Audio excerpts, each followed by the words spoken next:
Welcome to Sleep Geography, where tonight we journey together through the gentle landscapes of our beautiful world. I'm so glad you found your way here. Take a moment now to settle in wherever you are. Perhaps you're already tucked beneath soft covers, or maybe you're finding comfort in a favourite chair. Let your shoulders soften.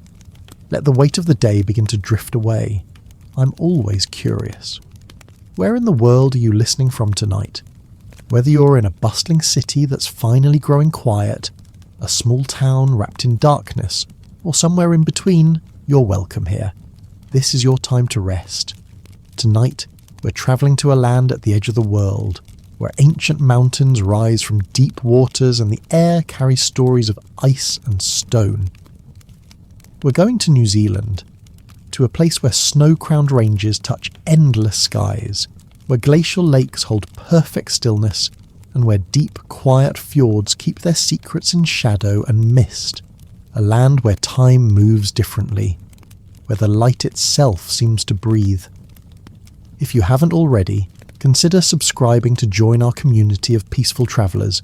We gather here each week to explore new corners of our world, always gently, always at the pace of dreams. Now let your eyes close if they haven't already. Let's begin our journey to Aotearoa, the land of the long white cloud. You're drifting now, high above the southern edge of the world, where the Tasman Sea meets the Pacific in endless conversations of current and tide. The air up here is thin and crystalline, carrying you on invisible currents that have travelled thousands of miles across empty ocean. Each breath of wind has gathered stories from the vast blue spaces, from waves that have never known land, from clouds born above waters so deep they hold their own darkness even at noon. Below you, New Zealand emerges from the surrounding waters like a vision half remembered from ancient dreams. The southern Alps rise before you, a great spine of rock and ice running through the South Island. These mountains wear their snow like meditation shawls, white and pristine against peaks of dark cheesed and grey waka. But look closer, and the ice reveals its secrets. The glaciers aren't simply white or blue. They're banded with the history of centuries, each layer a different year's snowfall compressed into ice. Deep crevasses glow with an inner light, a blue so profound it seems to pulse with its own slow heartbeat. The Fox and Franz Josef glaciers catch the light, their surfaces showing every shade from the palest morning sky to the deep indigo of ocean trenches, as if the sky itself has crystallized and chosen to rest here forever. Along the ridgelines, shadows create their own geography. Every fold in the rock, every couloir and gully holds its own particular darkness. The sun, angled from the north, throws these shadows like long fingers across the snowfields, creating patterns that shift imperceptibly as the day ages. Where the recent rain has touched the exposed rock faces, the schist gleams with a mineral brightness. Sheets of grey-green stone that split along ancient plains, each surface catching light like scattered mirrors. Tiny flakes of mica glint within the rock, a galaxy of small stars frozen in stone. You drift lower, and the braided rivers reveal themselves in all their complexity. These are the children of the glaciers, carrying their meltwater in intricate patterns across the wide Canterbury Plains. The Waimakariri, the Rakaia, the Rangitata. Their waters run milky turquoise with glacial flour, the finest dust of mountains ground down over millennia. But the colour changes constantly. In the shallow channels where the water runs over pale gravel beds of greywacke and quartzite, the turquoise lightens to the colour of old jade. In the deeper channels it darkens to teal, to cerulean, to something that has no name but the colour of liquid sky. The braids themselves are never still. Even as you watch, you can see how the water finds new paths, abandoning old channels for new ones, splitting around gravel islands that may last a season or 1,000 years. The pale gravels, sorted by centuries of flow into perfect gradations of size, lie in overlapping fans and terraces. Some are no bigger than pearls, others the size of skulls, all worn smooth by their long journey from mountain to sea. When the sun strikes these river valleys at the right angle, The whole system lights up like veins of silver running through the Earth's body. The light here has a quality you've never experienced before. It's the light of the far south, filtered through air that has travelled across vast expanses of ocean, cleaned by wind and rain until it carries nothing but clarity. After a morning shower, and there has been one, you can tell by the way everything gleams with that particular wetness that makes colours deeper, more true.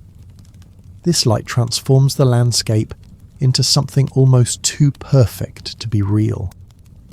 Water droplets still cling to spiderwebs strung between tussock grasses, each drop a perfect lens, a tiny world reflecting the greater world around it. Every blade of grass catches and holds this light like a secret it's not quite ready to share. You move westward now, carried on a wind that smells of snow and distant salt, of wet stone and growing things. Fiordland opens beneath you like a secret the earth has been keeping.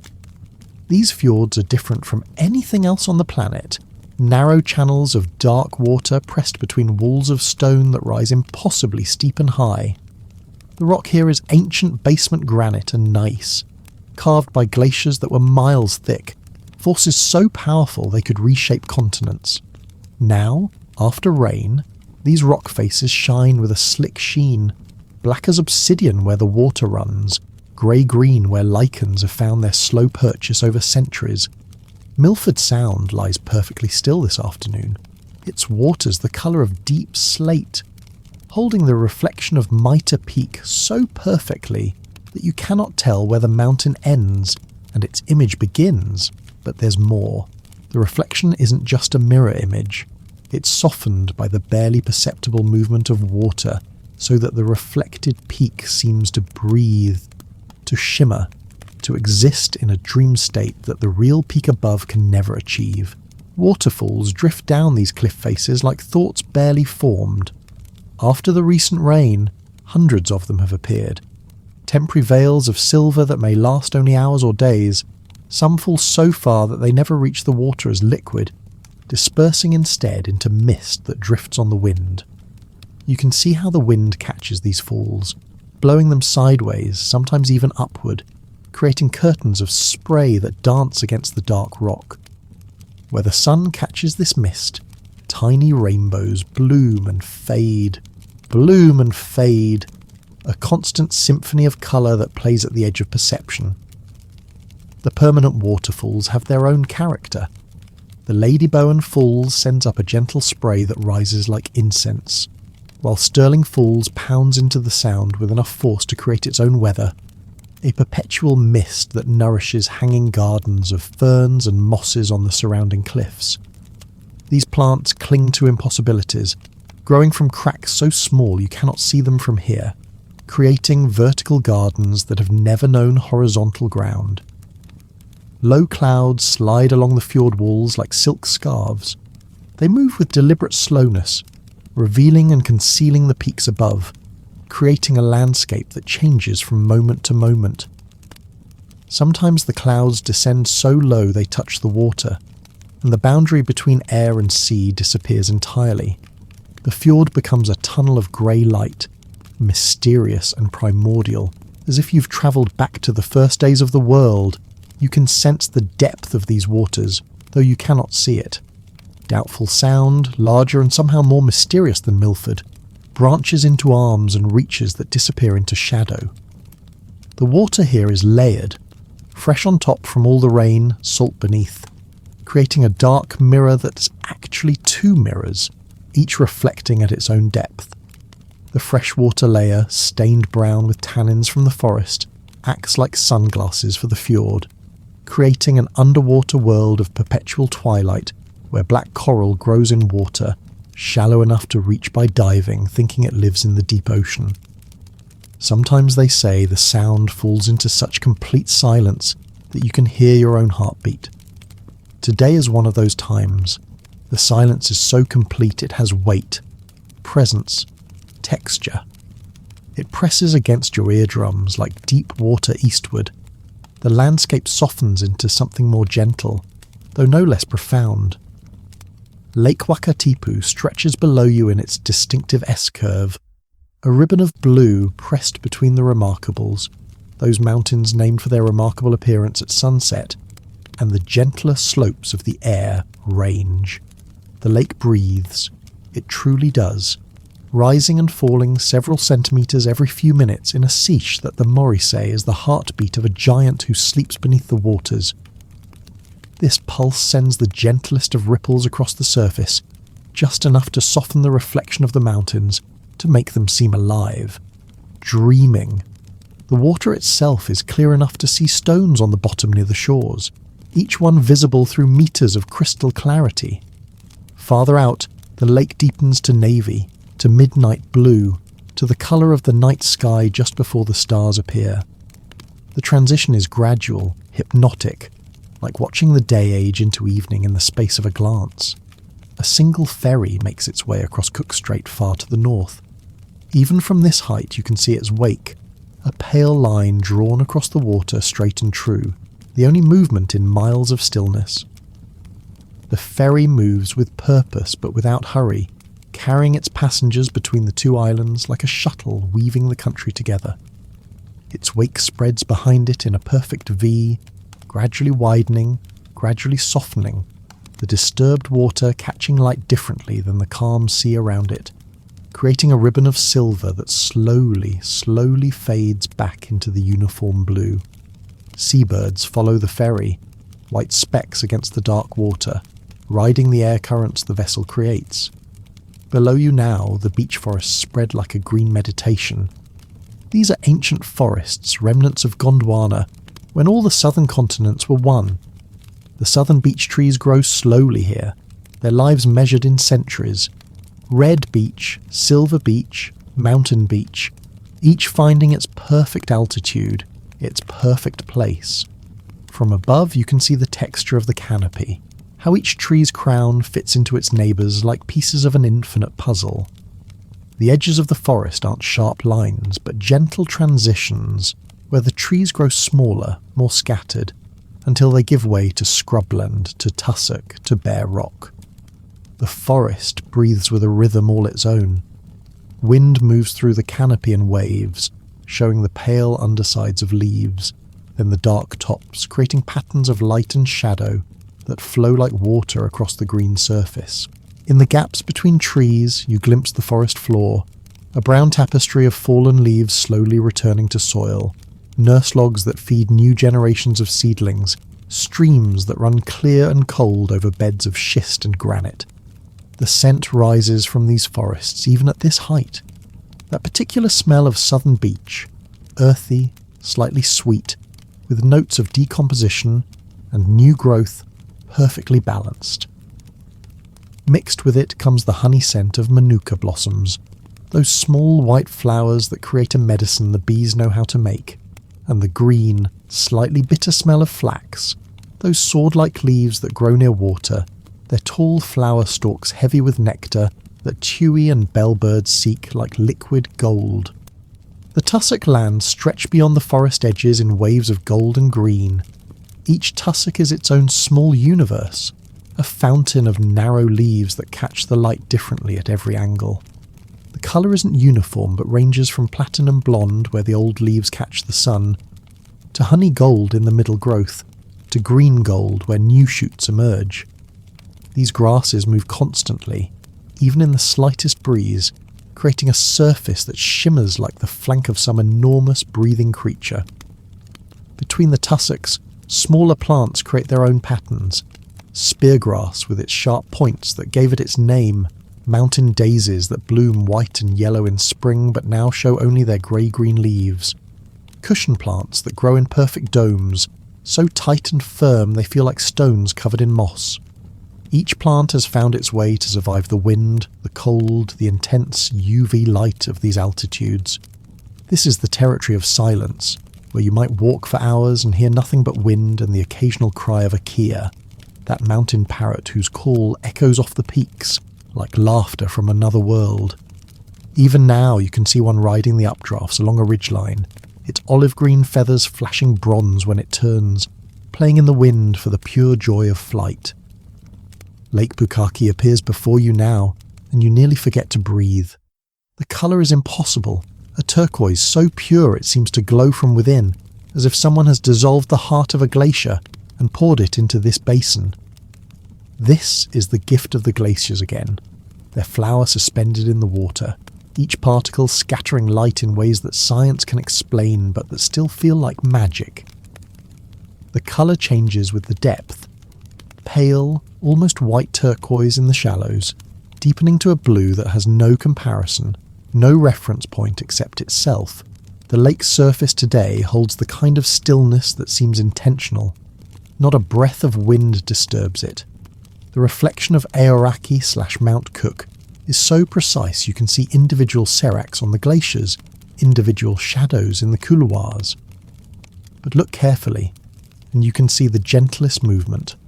Not waves, not even ripples, but a kind of settling, as if the lake is constantly adjusting itself to achieve ever more perfect stillness.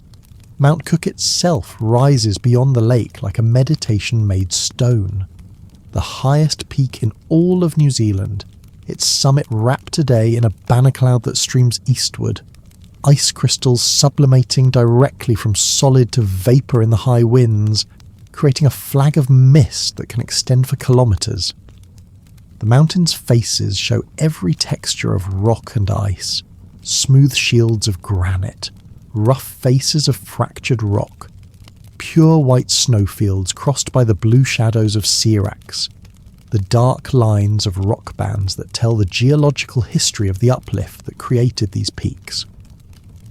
The air carries stories here, stories you can taste and smell and feel. Wet schist releases its mineral breath, a smell like rain on hot stones but cooler, older. The honey scent of manuka mingles with the resinous smell of mountain cedar. The green smell of flax mixes with something ineffable, the smell of altitude itself, thin air that carries less of everything except clarity.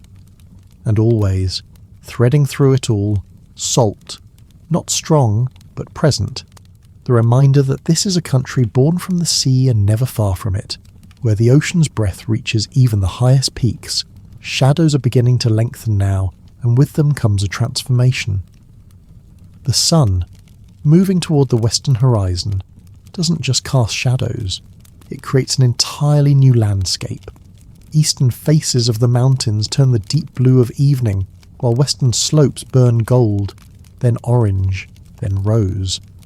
The braided rivers catch this light and hold it, their channels becoming ribbons of copper and bronze, liquid metal flowing toward the sea. Each peak casts a shadow miles long, dark fingers reaching across valleys, touching forests, touching lakes, creating a landscape where light and darkness exist in perfect balance, neither dominant, both essential. The quality of the air itself is changing. As the sun lowers, the light must pass through more atmosphere, and it grows thick, honey-coloured, almost tangible. Dust motes and pollen invisible at midday now show themselves as tiny stars drifting on currents you couldn't see before. The air has weight, presence, colour. It fills valleys like a luminous liquid, pools in hollows, flows down mountainsides following paths as old as the mountains themselves. You notice the quiet most of all. It's not an empty quiet, but a full one, filled with the barely audible whisper of wind through tussock, each blade contributing its own note to a chord too complex to fully hear. The distant silk sound of waterfalls, not just falling but breathing, pulling air down with the water, creating their own subtle winds, the almost imperceptible lapping of lake water against ancient stones, a rhythm that has continued unbroken for millennia. It's the quiet of a place that existed long before human voices and will exist long after.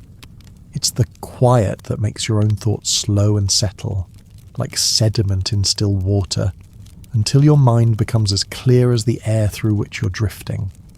The whole country seems to breathe beneath you as you descend, drawing you closer to its textures, its details, its quiet stories written in stone and water, and growing things you find yourself following the course of a braided river as it makes its way across the Canterbury Plains, the Rakaia perhaps, or the Waimakariri, it doesn't matter which. for they all tell the same ancient story of ice becoming water, mountains becoming sea. From this closer distance, you can see how the river isn't one channel, but dozens, hundreds, a constantly shifting network of water finding its way through a bed of pale gravel that stretches for kilometres in every direction. The water runs milky turquoise, opaque with the flower of mountains. Each channel carries its own shade depending on its depth, its speed, its burden of sediment. The shallow runs glint in the afternoon light like hammered silver, water only centimetres deep, racing over stones worn smooth as eggs. Deeper channels flow darker, more deliberate, carving their temporary signatures into the gravel before abandoning them for new paths. You can see how some channels have been dry for days, their beds already beginning to grow pale with dust. Others still hold pools from the last flow, perfect mirrors of sky slowly shrinking in the sun. The gravel plain itself is a manuscript of floods. Terraces step down toward the current channels, each one marking a different era of water. The stones are sorted by size and weight. The finest sand and silt deposited in old backwaters, gradually increasing to pebbles, cobbles, and finally great boulders that only the most violent floods could move. The colours are subtle but varied. Grey greywacke, white quartzite, green argillite, black schist. Each stone a fragment of mountain with its own journey to tell. Where the river has recently changed course, you can see the raw edges of erosion. Banks of gravel stand vertical, showing in cross-section how floods have layered sediment over centuries. Tree trunks, bleached white as bone, lie scattered where floods have left them. Some half buried, some perched improbably atop gravel bars, all worn smooth by water and wind until they seem less like dead trees and more like the earth's own calligraphy. The wind moves across this plain without obstacle. It carries the sound of water over stone, not a roar but a constant whisper, a white noise that becomes silence once your ears adjust. It brings the smell of snow from distant peaks, the green scent of willows that grow in scattered clumps along old channels, the mineral breath of wet stone drying in the sun. Dust devils occasionally spiral up from the dry sections, pillars of pale dust that dance across the gravels before dissolving back into stillness. You drift westward, crossing the southern Alps through a low pass where clouds pour through like a slow river of mist. The land changes dramatically as you descend toward the Tasman Sea. The dry golden grasslands give way to forest, dense and green from the constant moisture that the western mountains squeeze from ocean air. And then suddenly you're above the coast. But this isn't the gentle sandy coast of your imagination. This is the wild west coast, where the Tasman Sea meets the land with permanent conversation. The beach stretches before you, black as night. This is iron sand, born from volcanic rocks far to the north, carried here by coastal currents over millennia. The sand has a weight to it, a density that pale sand never achieves. Where the sun strikes it directly, you can see a faint metallic sheen, millions of tiny crystals of magnetite and titanomagnetite catching the light like stars in a dark sky. Your footprints here would be deep and perfect, the dense sand holding their shape until the next tide. Driftwood lies scattered along the high tide line. But this isn't ordinary driftwood. These are entire trees, some with root systems still intact, bleached silver white by salt and sun. They lie like the bones of giants, worn smooth, their grain raised in ridges where softer wood has worn away faster. Some pieces have been polished to the texture of silk. Others show the boring holes of shipworms, creating abstract patterns that look deliberate, artistic. The largest logs, too heavy for even storm waves to move, have been here so long they're becoming part of the landscape. Half buried in sand, sprouting gardens of salt-tolerant plants in their lee. The waves arrive in long, even sets. They've travelled thousands of kilometres across the Tasman, building their power in the open ocean. As each wave breaks, it sends a shock through the beach that you can feel as much as hear. The broken water races up the steep beach face, its edge traced with foam that looks impossibly white against the black sand.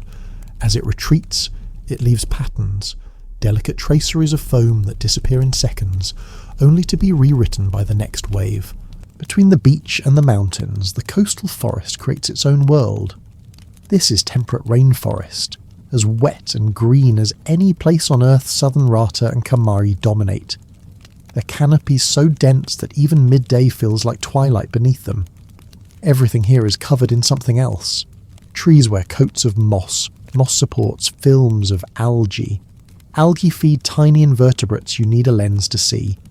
It's life built on life, a vertical ecosystem that uses every surface, every crack of light. You move inland following a stream that cuts through this forest. The southern beach takes over as you climb, and the forest character changes. These trees have smooth grey bark, almost silver in the filtered light. They grow straight and tall, their trunks like columns in a natural cathedral. The lack of undergrowth gives the forest an open feeling, as if you could walk between these trees forever and never find an end. The forest floor is soft with centuries of fallen leaves. Each footstep would sink slightly, releasing the scent of decomposition. Not unpleasant, but earthy, rich, alive. Ferns grow in tiers, from tiny filmy ferns no bigger than a child's hand to tree ferns with trunks like columns and crowns of fronds 3 meters across. The fronds catch the filtered light, glowing green gold where sunbeams find their way through the canopy. Moss covers everything that stays still. The bases of trees wear thick socks of it. Fallen logs become nurseries for it. Even stones grow soft green pelts. There are dozens of species, each with its own texture, its own particular shade of green. Some are like velvet, others like tiny forests themselves, with structures that mirror the greater forest around them. Where water seeps constantly, the moss grows so thick you could sink your whole hand into it. The light here has a quality found nowhere else. It's green light, filtered through leaves, reflected off moss, tinted by the very air which is humid enough to hold colour. It moves constantly as wind shifts the canopy, creating a dance of light and shadow on the forest floor.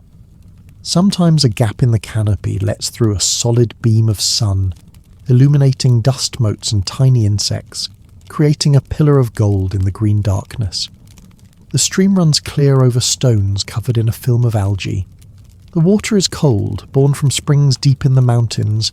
It makes small waterfalls over logs, pools behind natural dams of debris, races through narrow channels it has carved through bedrock. The sound is constant but varied, gurgling, splashing, whispering, a liquid conversation that never needs words. Where the stream runs slowly, you can see native galaxids, tiny fish that flash silver as they dart between shadows. Emerging from the forest, you find yourself in the open tussock lands of central Otago. This is a landscape of subtle colours and vast spaces.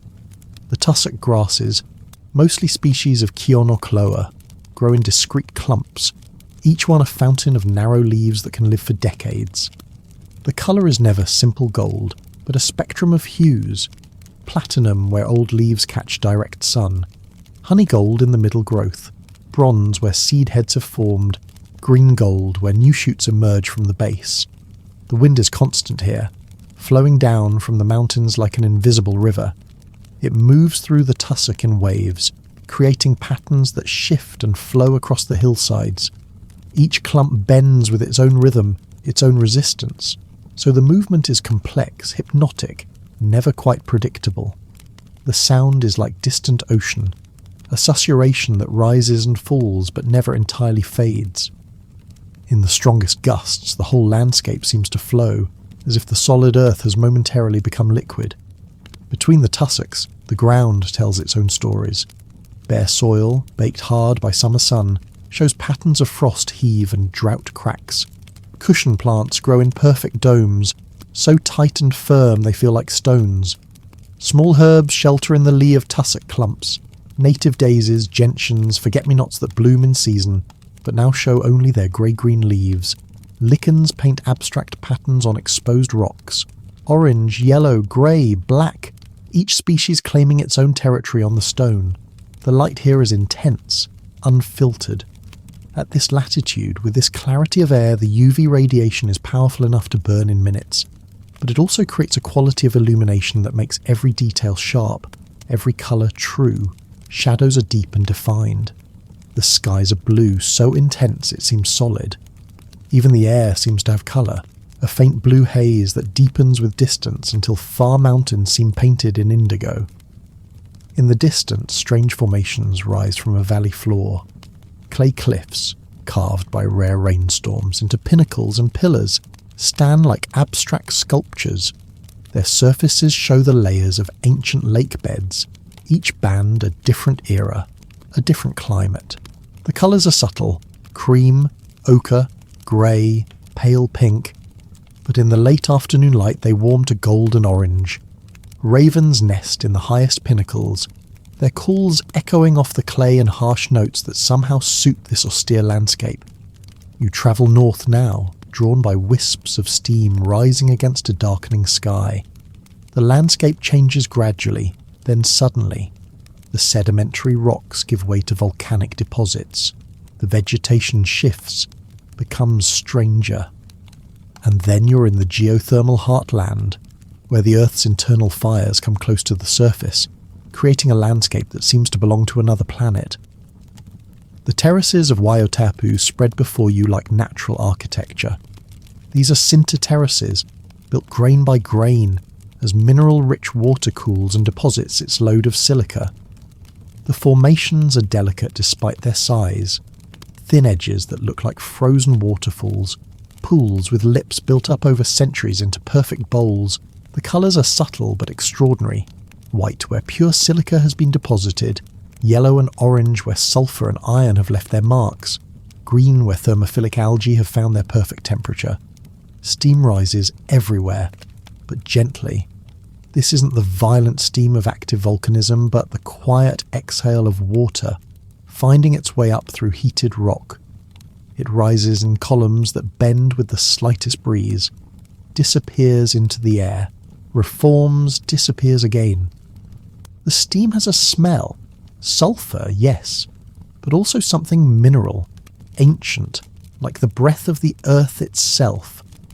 Where it condenses on vegetation, it leaves droplets that catch the light like diamonds. The pools themselves are windows into the earth. Some are clear, impossibly blue, their colour coming from the scattering of light by suspended particles too fine to see. You can look down through meters of crystal clear water to see the vents where superheated water enters, creating shimmers of convection that make the pool seem alive.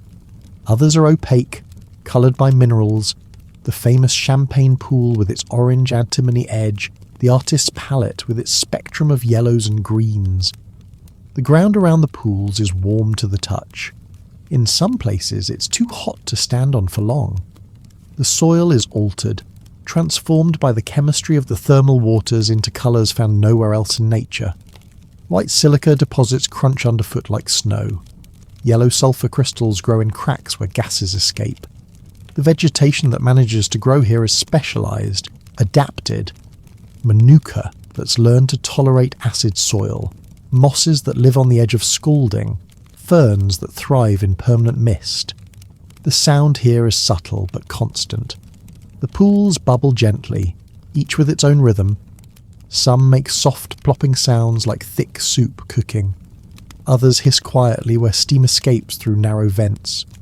The largest pools make almost no sound at all, just the faintest whisper of convection, of water eternally circulating from depth to surface and back again. Moving north still, the landscape softens into coastal wetlands. You find yourself above an estuary where a river meets the sea, creating a margin that's neither fully land nor fully water. This is the northern edge of the country, warmer, more tropical in feeling. Mangroves grow here, the southernmost mangroves in the world, creating a landscape of curves and reflections. The tide is out, revealing the architecture of the mangrove forest. The trees stand on their prop roots like dancers frozen in motion. These roots, adapted to life between tides, create a complex three-dimensional maze. Some arch high above the mud, others dive down into it, and all are covered with barnacles and oysters up to the high tide line, creating a textured surface of sharp whites and greys against the smooth brown bark. The mud itself is alive. Its surface is decorated with patterns, the radiating tracks of crabs, the meandering trails of snails, the small holes where burrowing organisms hide. The mud is ribbed where the retreating tide has sculpted it, creating miniature landscapes of ridges and valleys. In the shallow pools left by the tide, the water is so still it becomes invisible, revealing the mud beneath as if through glass. Where the mud gives way to water, the transition is gradual. First, isolated pools, then connecting channels, then broader expanses of shallow water that reflect the sky so perfectly the world seems doubled. Herons stand motionless in this margin, waiting for fish. Their reflections create perfect symmetry until they strike, breaking the mirror into ripples that take long minutes to settle back to stillness. The smell here is complex, salt and mud and growing things. It's the smell of productivity, of life cycling rapidly through growth and decay. The mangroves are constantly dropping leaves into the water, where they begin immediately to decompose, feeding bacteria, which feed invertebrates, which feed fish, which feed birds. You can sense this cycle even from above. The estuary humming with invisible activity, birds move through this landscape in careful choreography. Oyster catchers work the tide line, their red beaks bright against the mud. Godwits probe deep with their long bills, feeling for invertebrates. Sacred kingfishers perch on mangrove branches, watching for movement in the pools. Each species has its zone, its specialty, its particular way of reading the landscape for opportunities. As evening approaches, you find yourself drawn to one final landscape. A volcanic cone rises from surrounding farmland, perfect in its symmetry. This is one of the dormant volcanoes of the Auckland Field, or perhaps one of the isolated cones of the North Island. It hasn't erupted for centuries, perhaps millennia, and nature has softened its edges, covered its slopes with grass, filled its crater with water. You ascend the cone's flanks, noting how the vegetation changes with elevation.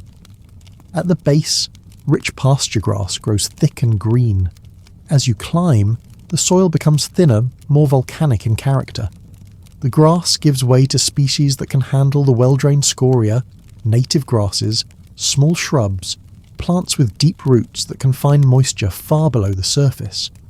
The scoria itself is dark, almost black, but oxidation has turned some pieces red, creating a subtle colour variation across the slopes. The path spirals upward, and with each turn the view expands. Below, a patchwork of fields spreads to the horizon, divided by hedgerows and shelter belts, into a geometry that speaks of human presence without disrupting the greater calm. The late light turns everything golden. The grass, the distant sea, even the air itself seems to glow.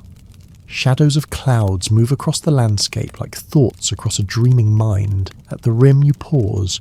The crater lake lies before you, perfectly circular, dark as polished obsidian. No wind reaches into this bowl, so the water is absolutely still. The walls of the crater rise around it, creating a perfect amphitheatre of stone and grass. The only sounds are distant, a dog barking somewhere far below, the faint drum of waves on a distant shore, the whisper of wind through grass on the rim. The lake holds the sky, not just reflects it, but seems to contain it, as if a piece of sky has fallen to earth and been caught in this bowl of stone. As the sun drops lower, the reflection deepens, becomes more perfect, until you cannot tell where water ends and air begins. A single waterbird traces a line across the surface, its wake the only evidence that this is water and not solid sky. The scoria crunches softly underfoot as you move along the rim. Each piece is full of holes where gases escape from the cooling lava, making them light despite their dark colour. Some pieces show iridescence where iron has oxidized, creating blues and purples that seem impossible in stone. Small plants have colonized the cracks between rocks. Tiny ferns, mosses, the first pioneers in the slow transformation of rock to soil. The temperature drops as evening comes on. You can feel it in the air, see it in the way mist begins to form in the valleys below. The lake in the crater seems to exhale, the faintest wisps of vapour rising from its surface as it gives up the day's warmth. The first stars begin to appear, though the sun has not yet set, and you know that soon this place will be transformed again from a landscape of earth to a landscape of sky. The rim path continues, curving around the crater's edge. On the outer slopes you can see the patterns erosion has carved, radial gullies that channel rain down to the surrounding plains. These gullies are softened by vegetation but still visible, like the volcano's own fingerprint, unique to this cone, this moment in geological time. In some gullies, native bush has regenerated, creating dark green fingers of forest reaching up the slopes. You notice how quiet it has become, not silent, never truly silent, but quiet in a way that makes every small sound significant. The rustle of a bird settling for the night, the distant bleat of sheep, the faint tick of cooling rock, your own breathing, slow and steady, matching the rhythm of this place that has found its peace after ancient violence. The light continues to fade, painting the landscape in ever deeper hues. The crater lake has turned from mirror to mystery, dark and impenetrable. The surrounding countryside softens, details merging into impressions. Distance becomes harder to judge as the air thickens with evening. The world is preparing for night, drawing into itself, settling into the stillness that will hold until dawn. This is New Zealand in its quiet essence. Not the dramatic postcard views, though those exist. Not the adventure playground, though it can be that too. But this quiet accumulation of detail, this patient landscape that asks nothing of you but presence.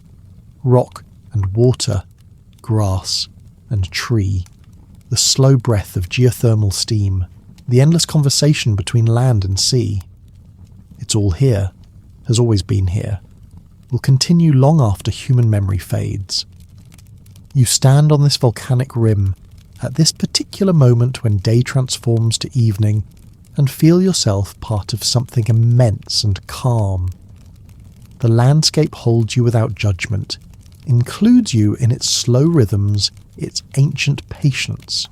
You are, for this moment, simply another element in the geography. No more, no less significant than the grass that bends in the wind, the water that holds the sky, the stone that remembers fire. As darkness gently claims the volcanic cone, you find yourself drawn not just through space but through time, into the deeper currents of human presence that flow through this land like underground rivers, surfacing in quiet places where hands still work with ancient knowledge. The first stars have emerged, Matariki among them, the cluster that marks the Maori New Year, when the world pauses to remember the dead and celebrate the living. These stars have watched over these islands for longer than memory, guiding the great voyaging Waka across impossible distances of ocean, bringing the first people to these shores.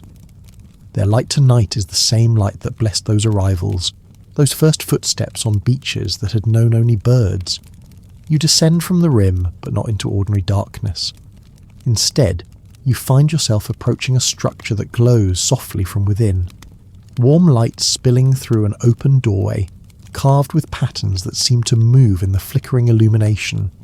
This is a Waranui, a meeting house, though house is too small a word for what this building contains.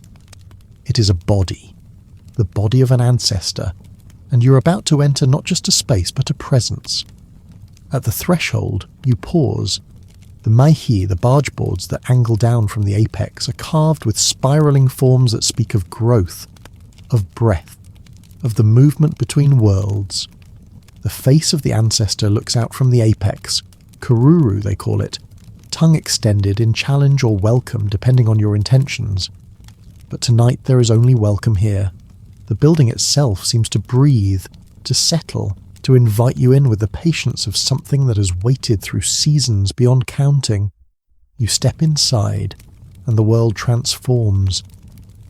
The interior is darker than the starlit night outside, but gradually your eyes adjust to reveal a space that seems both intimate and infinite.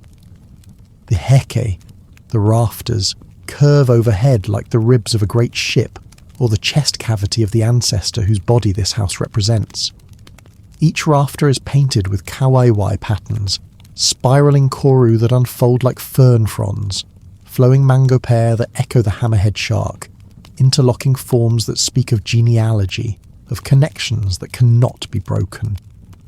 The colours are limited but profound: red ochre, kokowai, the colour of earth and blood and life force; black made from soot, the colour of potential, of the void from which all things emerge; white from burnt shells or chalk, the colour of light, of clarity, of the spiritual realm.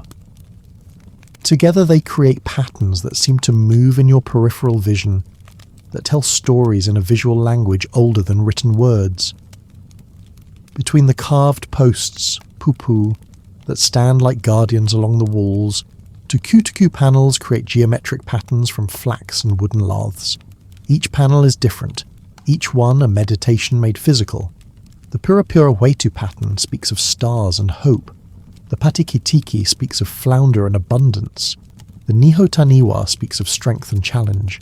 The hands that wove these patterns worked in silence mostly, counting, creating rhythm through repetition, building meaning through patience. You can almost feel those hands still, the careful tension required to keep the patterns true, the knowledge passed from grandmother to granddaughter through generations. The floor beneath your feet is worn smooth. Generations of feet have polished this timber to a soft glow. In some places, particularly near the door and in the centre where speakers stand, the wood has been worn into gentle depressions.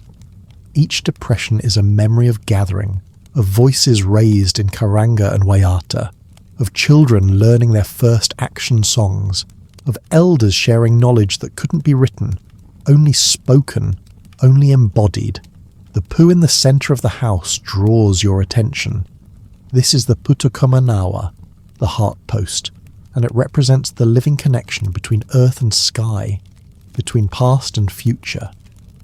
The figure carved here has eyes of power shell that catch what little light filters through the windows, making them seem alive, watching.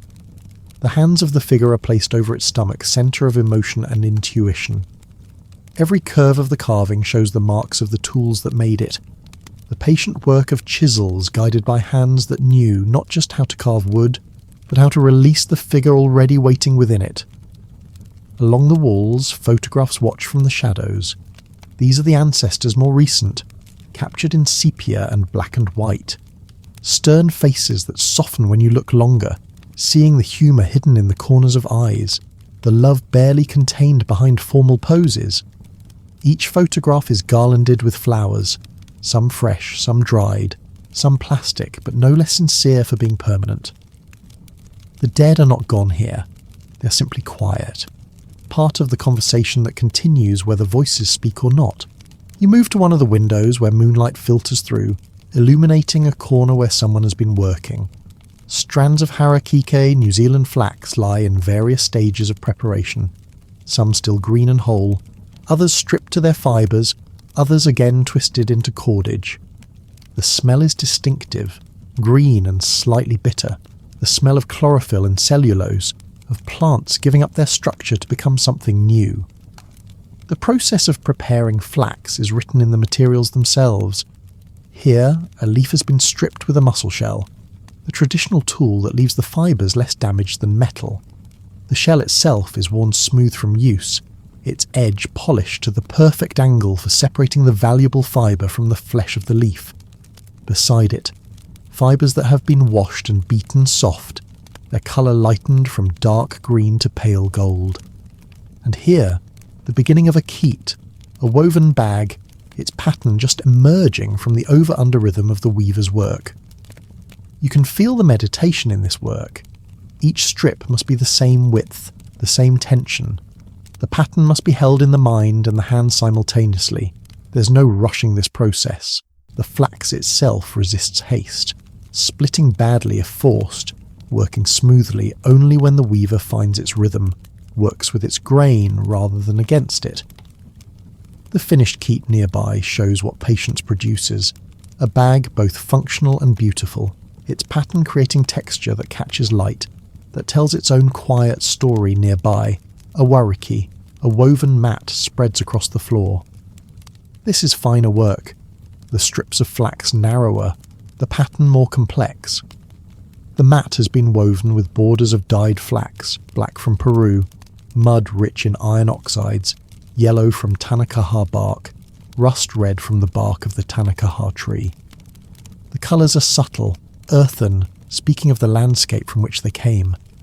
The mat itself is soft underfoot, with a give that wooden floors never achieve, a warmth that stone never holds. Your attention is drawn to a small alcove where different materials speak of different traditions. Here, pieces of punamu rest in various stages of working.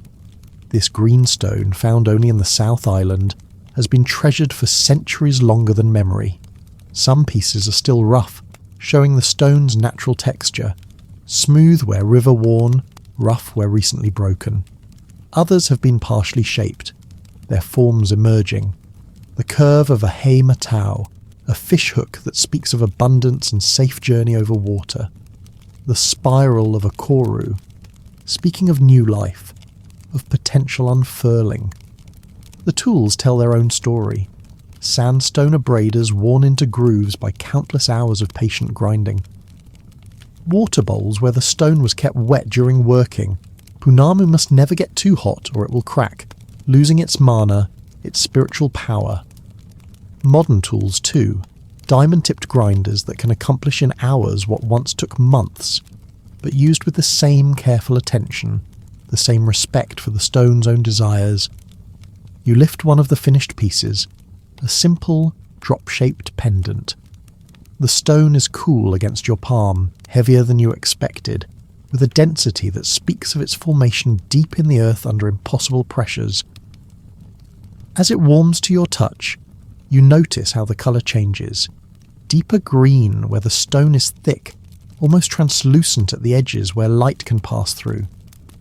This piece has been polished to a finish so smooth it feels like water frozen solid, like touching something from another realm where different rules apply. Beside the punamu, bone waits for the carver's attention. Whalebone, dense and ivory-coloured, already marked with pencil lines where cuts will be made. The design sketched is a manaya, a spiritual guardian with the head of a bird, body of a human, tail of a fish, a being that moves between all worlds. The bone itself has presence, weight, history. This piece might have come from a whale stranded decades ago, carefully preserved, waiting for the right hands to transform it into something that will be worn, treasured, passed on. The bone dust from previous carvings has been carefully swept into a container. Nothing is wasted here. The dust will be returned to the sea or the earth, completing a cycle that began when the whale drew its first breath. This is not mere sentiment but practical spirituality. Everything borrowed must be returned. Everything taken must be honoured. The carver's tools rest nearby, some traditional, obsidian blades and shark teeth, others modern, rotary tools and fine steel, but all are just extensions of the hands that guide them, hands that must know not just technique but tikanga, the right way of doing things. Movement outside the window catches your attention. In a courtyard lit by the moon and a single soft lamp, someone practices with poi. The movements are slow, meditative, nothing like the performance you might see on stage. This is practice as prayer, as meditation, as connection to something deeper than mere skill.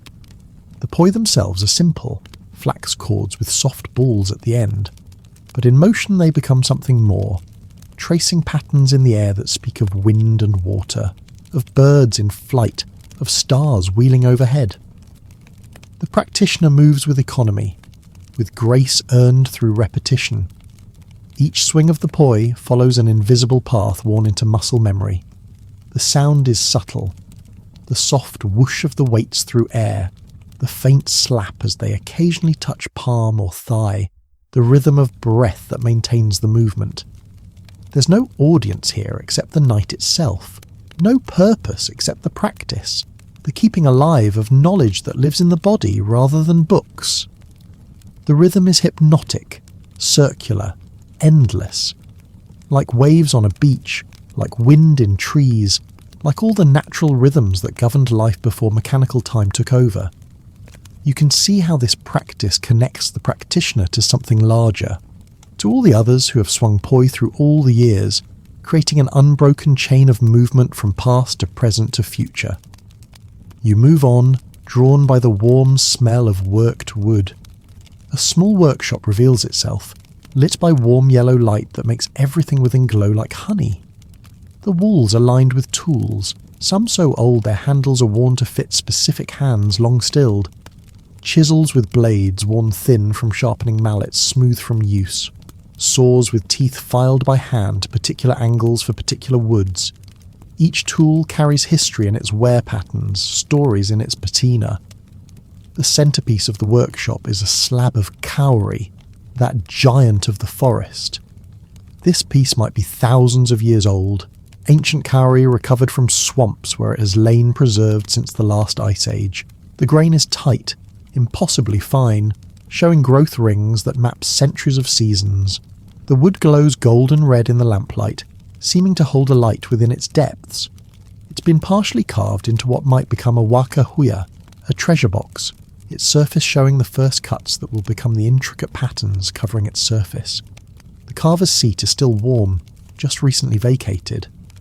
Wood shavings curl on the floor beneath it, each one a perfect spiral that captures the workshop's light. The shavings release their scent, resinous, warm, speaking of forests that no longer exist, of trees that touch clouds that have long since rained and reformed countless times. The work is slow here, deliberate. Each cut must be considered, because wood once removed cannot be replaced.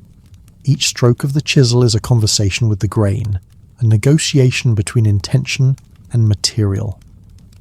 On a shelf, other pieces wait in various stages of completion. A small waka, a canoe, no bigger than your forearm, every detail perfect. The carved prow with its spirals and curves, the stern post with its different but complementary patterns, the hull showing the lashing holes where, in a full-sized vessel, boards would be bound together. The model is smooth from handling, oiled with something that makes the grain glow, that brings out colours in the wood you wouldn't notice otherwise. Beside it, a partially completed mirror, a short club carved from wood rather than the traditional stone. The handle fits perfectly in the hand, weighted and balanced for movements that are both martial art and dance. But this mirror will never see battle. It's ceremonial, speaking of authority rather than force, of the power to speak rather than the power to strike. The surface is being carved with patterns that tell genealogy, that map relationships between people and land and sea and sky. Your attention is drawn to another corner where an elder's hands work with quiet concentration. She's preparing muka, the inner fibre of flax, rolling it on her thigh with movements so practiced they require no thought. The fibre twists into cordage, strong enough to bind, soft enough to wear against skin. Her hands are maps of work, calloused in specific places, stained from plants, marked with small scars that each probably has a story. But it's the certainty of movement that captures you, the absolute knowledge of pressure and angle and speed that comes only from decades of practice. Beside her, a young person watches, hands mimicking the movements. This is how knowledge passes, not through books or videos, but through proximity, through the slow absorption that comes from being present while work happens. The elder occasionally reaches over to adjust the younger's hands, a gentle correction that says more than words could. There's patience here on both sides. The patience of teaching, the patience of learning, the patience of traditions that measure themselves in generations rather than years. The cordage they're making will become part of something larger, perhaps binding for a taiaha, a fighting staff that paradoxically represents peace when carried in ceremony. Perhaps the string for a fishing net, continuing traditions of harvest that go back to those first arrivals. Perhaps something entirely new, because tradition here is not static repetition, but flowing adaptation, taking ancient knowledge and applying it to contemporary needs. You notice a collection of fishing hooks on the wall. Some are ancient bone, yellowed with age, their barbs worn smooth from use. Others are modern steel, but shaped in traditional patterns. The heimatau form repeats, that distinctive curved shape that catches more than fish, that catches luck and prosperity and safe passage. Each hook is both tool and taonga, treasure, carrying practical and spiritual purposes in equal measure. Among them hangs a net, partially repaired. The repair is visible but not hidden, a different colour cordage that announces its presence rather than trying to blend. This is intentional, honourable, an acknowledgement that things break and are mended, that the mending becomes part of the story rather than something to hide. The net's weights are smooth stones, each one chosen for size and shape, worn even smoother by years of use. Time seems to move differently in these spaces of making. The urgency of the outside world fades. What matters is the work at hand, the gradual emergence of form from material, the conversation between maker and made. There's no rushing toward completion because the process itself is the point. The meditation of repetitive movement, the satisfaction of skill slowly gained, the quiet pride of creating something that will outlast the maker.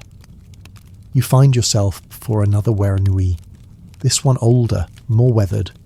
The carvings have softened with age, details worn away by decades of rain and sun. But somehow this only adds to their presence.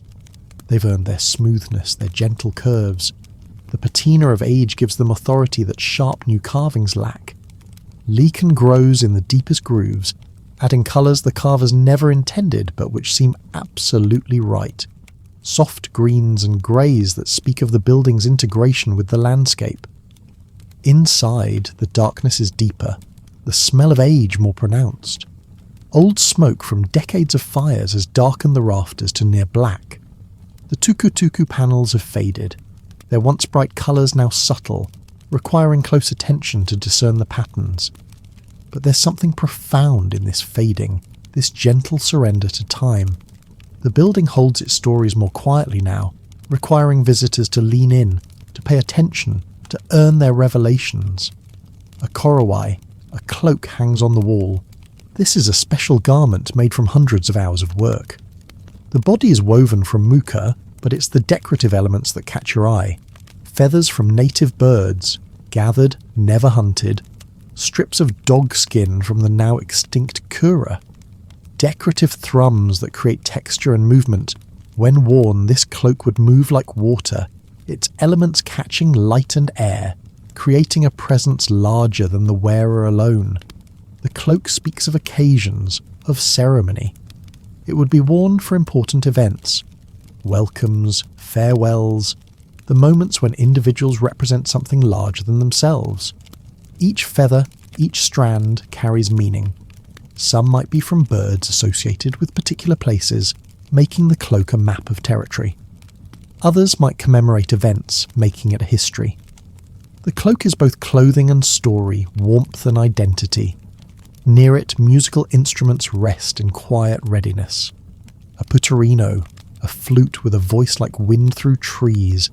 Its surface is carved with symbols that might be decoration or might be musical notation, a way of recording songs in wood rather than written notes.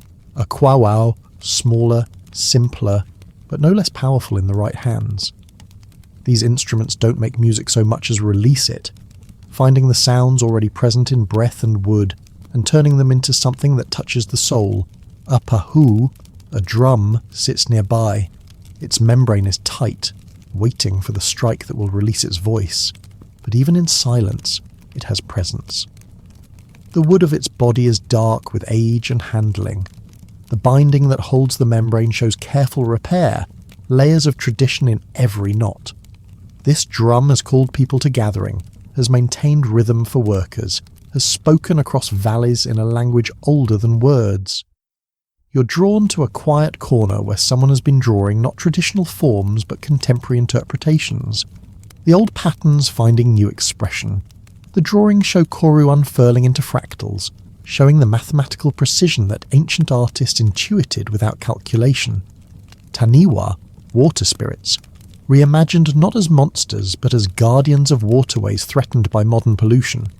The artist is taking traditional forms and making them speak to contemporary concerns, showing that culture is not a museum piece but a living, breathing entity. The materials are modern, pencils, markers, digital tablets, but the sensibility is ancient. The same attention to balance, to the relationship between positive and negative space, to the power of repetition and variation.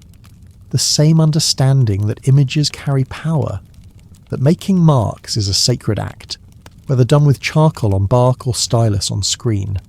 A photograph shows the artist at work on a large mural. The wall of a building becomes a canvas for stories that connect past and future. Traditional forms merge with contemporary techniques, spray paint creating effects that traditional materials never could, but guided by hands that understand the deeper meanings of the patterns they create. The mural makes the building into a teacher. Every passerby receiving a lesson, whether they realise it or not. Movement draws you outside again, to where dawn is beginning to lighten the eastern sky. At the water's edge, a waka rests on supports, waiting for its next journey. This is not a museum piece, but a living vessel, its hull showing the scars of the use, scratches from beaches, repairs from damage, the patina that comes only from regular contact with salt water. The tauihu, the carved prow, rises proud despite its wear, its spirals catching the first light of dawn. The waka is large enough for many paddlers. You can see where each would sit, can imagine the coordination required to move such a vessel through water. This is not individual effort but collective action, each paddler finding their rhythm within the greater rhythm of the group. The hoe paddles, rest nearby, their blades worn smooth, their handles shaped by countless hands to the perfect grip. The wood of the waka glows with oil, regularly applied to keep the vessel alive. Without this care, the wood would dry, crack, lose its integrity. The oil, perhaps whale oil traditionally, perhaps modern alternatives now, feeds the wood, keeps it flexible, allows it to remember its forest origins even as it serves its ocean purpose. You can smell it, rich, slightly rancid, the smell of preservation and care. Along the hull, barely visible, are the lashing holes where the boards are bound together. No nails here, no metal fastenings, just cordage pulling wood to wood, allowing flex, allowing the vessel to work with the water rather than against it. The lashings are replaced regularly, a maintenance that is also renewal, a reminder that nothing lasts forever and everything requires care. The waka speaks of journeys, not just physical journeys across water, but spiritual journeys across time and space. Every voyage connects to every other voyage, back to those first impossible crossings of the Pacific, forward to journeys not yet imagined. The waka carries ancestors and descendants simultaneously, is both memory and possibility. As full dawn arrives, you notice activities beginning throughout this cultural landscape. A weaver arrives at her work, checking the dampness of her materials, preparing for another day of patient creation. A carver sharpens his tools, each stroke of the whetstone a meditation on the work ahead. Someone begins to sing quietly, a waiata that greets the day, that acknowledges the transition from night's contemplation to day's activity. These are not performances for tourists, not displays for preservation. This is living culture, as natural as breathing, as necessary as food. The hands that work these materials also use computers, drive cars, engage with the modern world in all its complexity. But they return to these practices because they feed something that modernity alone cannot satisfy, the need for connection, for continuity, for the knowledge that comes only through making. You understand now that these quiet practices are acts of resistance. Not aggressive resistance, but the gentle insistence on continuing, on remembering, on passing forward what might otherwise be lost. Every keet woven is a vote for a certain way of being in the world. Every pattern carved is a letter to the future. Every word spoken in Te Reo Maori is a thread in a rope that refuses to break despite centuries of strain. The sun rises fully now, painting everything gold. The meeting house glows. The workshop fills with light. The Waka seems to levitate above its reflection in the still water. This is the gift of dawn, making everything new while honouring everything old, creating continuity through constant renewal. Birds begin their morning chorus, Tui with their liquid notes, bellbirds with their chimes, fantails with their cheerful chatter. They sing from trees that were planted by hands now stilled, that will shade workers not yet born. They sing the same songs their ancestors sang, but each performance is unique, responding to this moment, this light, this particular configuration of the world. This is what culture is, you realise. Not something separate from nature, but part of it, as natural as birdsong, as necessary as rain. The hands that shape Punamu learned from watching water shape stone. The patterns in the tukutuku echo patterns in nature. The frond of the fern, the spiral of the shell, the movement of water culture is nature conscious of itself, able to appreciate and replicate the beauty that simply is. The landscape holds all of this gently. The mountains that provided the stone, the forest that provided the wood, the plants that provided the fibres, they continue their slow lives, unaware perhaps of how they've been transformed into treasure, into meaning, into connection. Or perhaps they are aware, in whatever way mountains and forests know things, and this is their gift, their participation in the human story that is after all just one thread in the larger weaving of life on these islands at the edge of the world. The morning that follows this dawn is like all mornings and like no other morning, unique in its particular light, its specific temperature, its own arrangement of cloud and clarity, yet part of an endless rhythm of days that have unfolded here since people first made these islands home. You find yourself drawn toward a town as it wakes, not yet fully alive but stirring, showing the first signs of the day's gentle choreography. The first place to show life is the bakery, where lights have been burning since well before dawn. Through the window you can see movement, the baker already deep into work that began while the world still slept. This is the rhythm of bread, which waits for no one, which demands attention in the dark hours, which creates the foundation of the day for those who will sleep a bit longer. Inside, the warmth envelops you immediately. The ovens have been running for hours, their heat transforming the space into something separate from the cool morning outside. The baker works with the ease of long practice, hands moving through motions so familiar they require no conscious thought. Flour dusts the work surface, the baker's apron, even the air itself creating a fine haze in the early light from the windows. The dough waits in stages of transformation. Here, balls of it rest under cloth, proofing, rising with the patient breath of yeast, converting sugar to air. The baker uncovers one batch and you can see how the dough has grown, how it's become alive with fermentation, its surface taut and glossy. Hands press gently to test readiness, not measuring with instruments but with touch, with the knowledge that lives in fingertips trained over years to read the language of gluten and gas. The shaping is a meditation. Each piece of dough is turned onto the flour-dusted surface, folded, shaped with movements that are both firm and gentle, too rough, and the structure collapses, too timid, and the loaf won't hold its form. The baker has found the perfect middle path, hands cupping the dough, rotating it, creating surface tension that will help the loaf rise high and proud in the oven. The shaped loaves rest on linen-lined boards. Some are simple rounds, balls that will become crusty peasant bread. Others are elongated into batards, or shaped into the distinctive form of cob loaves. Each one is scored with a blade, quick decisive cuts that will guide the bread's expansion in the oven, that will create the distinctive patterns that mark this baker's work. The cuts are both functional and beautiful, turning each loaf into a small sculpture.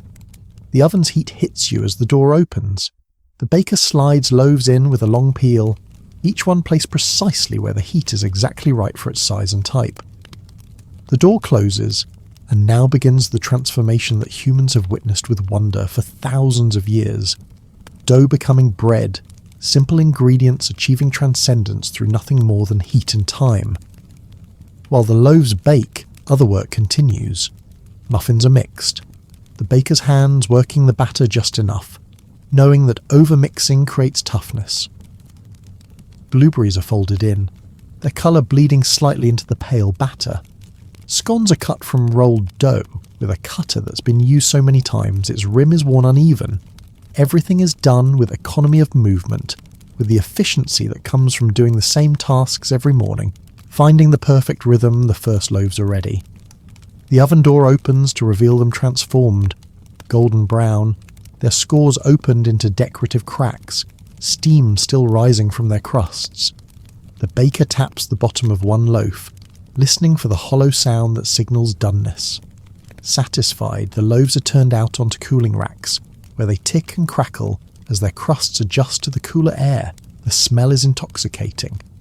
Not just the obvious scent of baked bread, but the deeper notes, caramelized sugars, toasted grain, the Maillard reactions that create flavour compounds too numerous to count. This smell has meant home and safety and nourishment for as long as humans have ground grain and applied fire. It reaches into some deep part of you that predates language, that simply knows this smell means sustenance, means care, means someone has worked in the dark so you can break your fast with warm bread. As the bakery fills with its day's offerings, the world outside continues to brighten. You step out into morning proper, the sun now fully above the horizon, painting everything with light that's still soft, still new. The town is waking more fully now, lights appear in windows, cars begin their journeys. But there's no rush yet, no urgency. This is a Saturday morning perhaps, or a small enough town that weekday mornings haven't yet turned frantic. Down near the water, the harbour shows its own morning rituals. The tide is partway in, boats resting quietly at their moorings. These aren't fancy yachts, but working boats mostly. Fishing vessels with practical lines, painted in colours that have faded to gentle pastels under sun and salt. Each boat rises and falls on the gentle swell, their reflections in the calm water fragmenting and reforming with the movement. On one of the wooden jetties someone tends to their boat. The work is methodical, unhurried. Nets that were folded hastily yesterday after the catch now get proper attention. Spread out, checked for tears, mended where necessary. The mending is done with a special needle, threading new cord through the diamond pattern, restoring integrity to the mesh. Each knot is tied with practiced fingers, pulled tight, tested. This is work that can't be rushed, that punishes carelessness with lost catches and wasted days. Nearby, ropes are being coiled, not just piled, but properly coiled, each loop the same size, laid down in a pattern that will allow the rope to run out freely when needed without tangling. This is sailor's knowledge, the kind learned young and never forgotten.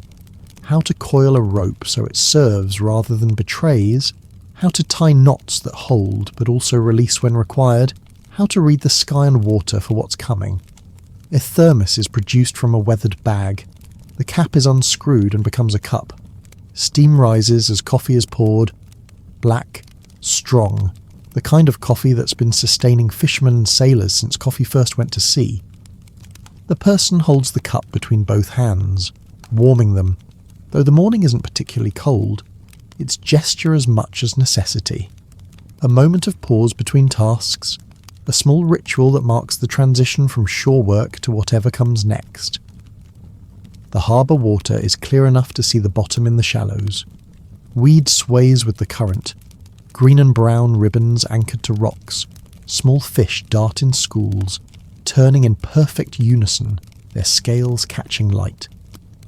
A crab moves sideways across the bottom, unhurried, its movements both comic and efficient. The water itself is calm, just the gentlest lapping against the jetty posts, against the hulls of the boats, a liquid metronome keeping time. Seabirds rest on pilings, still sluggish with morning. Gulls mostly, their feathers fluffed against the cool air. A shag sits apart, wings spread to dry, holding the position with the patience of a bird that knows this will take exactly as long as it takes.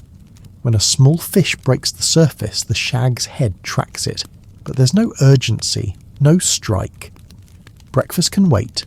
The day is long. You follow the smell of coffee to a small cafe that's just opening.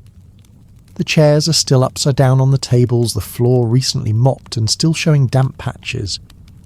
The person behind the counter, barista feels too formal a word for this casual place, is going through the opening routine with the smooth efficiency of repetition grinder checked and cleaned. Machine warmed up and tested, cups arranged, milk pitchers filled and waiting in the refrigerator. The first customer arrives just as the open sign is turned A regular, clearly greeted by name, order known before it's spoken.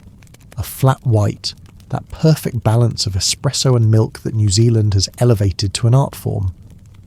The barista pulls the shot, watching the creamer form, golden brown and thick.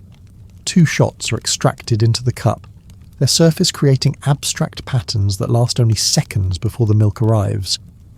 The milk is steamed to exactly the right temperature, not scalding, which would destroy the sweetness, but hot enough to blend smoothly with the coffee. The pitcher tilts, and the milk flows into the cup in a steady stream. The barista's hand makes small movements, controlling the flow, and there on the surface appears a fern. The silver fern that's become a national symbol, rendered here in the contrast between white milk and dark coffee. The pattern will last only until the first sip disrupts it, but its creation is no less careful for its impermanence. The customer wraps both hands around the cup, warming them. There's a moment of just holding it, of appreciating the warmth, the smell, the quiet accomplishment of a well-made coffee. Then the first sip, eyes closing briefly in satisfaction. A nod to the barista, a murmured thanks. The customer takes a seat by the window, looking out at the street coming to life, content to sit with the coffee and the morning and nothing more urgent than watching the world wake up. More customers trickle in, each bringing the cool morning air with them. The conversations are quiet, voices not yet fully awake. People read newspapers or phones, or simply sit with their coffee and their thoughts. The cafe fills with a gentle murmur, the hiss of the espresso machine, the click of cups on saucers. It's a soundtrack of morning, of civilization at its most benign, people gathering to share space and caffeine, and the slow transition into the day's demands. Outside, the farmer's market is being set up in a small square. Vehicles arrive and park in designated spots. Tailgates drop. Fold-out tables are erected, covered with cloths that snap in the light breeze before being secured. Crates and boxes are unloaded, revealing the morning's offerings. This is a small market, perhaps 20 vendors, but what it lacks in size it makes up in the evident care of what's offered. A fruit grower arranges their produce with an artist's eye. Fjords, that fruit unique to New Zealand gardens, fill shallow boxes, their green skin slightly dusty. Their smell when you get close both floral and sharp pears, several varieties sorted by size and ripeness. Apples still cool from cold storage, their skins showing the kind of minor blemishes that mark fruit that hasn't been cosmetically enhanced. Each variety is labelled with handwritten signs that include not just the name but suggestions for use. Good for sauce, excellent keeper, best eaten soon. At the next stall, honey jars catch the morning light. These aren't uniform supermarket jars, but a collection of whatever jars the beekeeper has accumulated. Some squat and wide, others tall and narrow, each one labelled by hand. The honey itself ranges in colour from pale gold to dark amber, depending on what flowers the bees visited. Manuka honey commands premium spots and prices, its medicinal properties written on labels alongside the UMF rating that certifies its potency. The honey seller is happy to explain the differences. This lighter one is from clover pastures, mild and sweet. This darker one is from native bush, more complex, with flavours that shift as it sits on your tongue. And this, the darkest, is pure Manuka from a remote area where the bees could visit little else. The seller speaks of their bees with the fondness usually reserved for pets or children. These hives are productive. Those hives needed extra care through winter. The queen in this one is particularly strong. A baker has brought loaves from another bakery, perhaps the one you visited earlier, or perhaps from a different town. The bread is displayed with the same care as the fruit, each loaf positioned to show its best side, the scoring visible, the crust colour evident. Small cards describe each type: sourdough with a 3-day ferment, whole grain with sunflower seeds, olive and rosemary focaccia. A basket holds rolls, perfect for lunch, still faintly warm from their morning baking. Vegetables announce the season. Late summer or early autumn, you'd guess from what's on offer. Tomatoes still, but also the first winter squash leafy greens that thrive in cooler weather. Root vegetables showing the soil they were recently pulled from. Everything has the look of food that was growing yesterday, that has travelled metres rather than kilometres, that still holds the vitality of recent harvest. At one end of the market, someone sells what they've made by hand. Keat woven from flax, each one unique in its pattern. Small bowls carved from native woods. Their grain making each one a landscape in miniature. Soaps wrapped in simple paper, their scents subtle. Lavender from the seller's garden. Honey from a neighbouring beekeeper. Manuka oil for its healing properties. These items sit between craft and necessity. Beautiful enough to treasure, practical enough to use. The market fills with a gentle buzz of activity. People carry ket or reusable bags, moving from stall to stall, selecting with care. Conversations happen, not just transactions, but exchanges of information. The fruit grower advises on ripeness. The vegetable seller shares a recipe. The honey seller explains which type is best for a cough. This is commerce, yes, but commerce as a relationship, as community maintaining itself through exchange. Children run between the stalls, excited by outing, by the prospect of treats. A parent buys them each a small jar of honey, which they clutch like treasure. Another child samples a piece of pear, eyes widening at its sweetness, nodding vigorously when the parent asks if they should buy some. The market is teaching them something beyond shopping, showing them where food comes from, introducing them to the people who grow it, connecting them to the land and seasons in ways that supermarkets never can. You leave the market as the sun climbs higher. Following a road that leads out of town into gentler countryside, vineyards appear, their rows following the contours of low hills. This far south, these are cool climate varieties, Pinot Noir and Chardonnay mostly, grapes that thrive in the long, slow ripening season that the southern latitudes provide. The vines are in their growing phase, leaves full and green, clusters of grapes visible but not yet ripe. In one vineyard, work is underway. Several people move slowly along the rows, their attention on the vines themselves. Some are pruning, removing excess growth, allowing the plant to focus its energy on the grapes rather than excessive leaves. Others are tying new canes to the trellis wires, training the vine into the shape that will make harvest easier, that will expose the grapes to optimal sun. The work is repetitive but not monotonous. Each vine is slightly different, requiring individual assessment. This one needs aggressive pruning, having put on too much growth. That one needs gentler treatment, being younger or less vigorous. The workers move with practiced eyes, making decisions quickly but not carelessly, hands following the dictates of experience. A basket fills with clipped stems and excess leaves. The smell released is distinctly grapevine, green and slightly astringent, with undertones that hint at the fruit to come. The leaves that have been removed will be composted, returned to the soil, continuing the cycle of growth and renewal. Nothing is wasted here, everything serves. The vineyard stretches away in neat rows.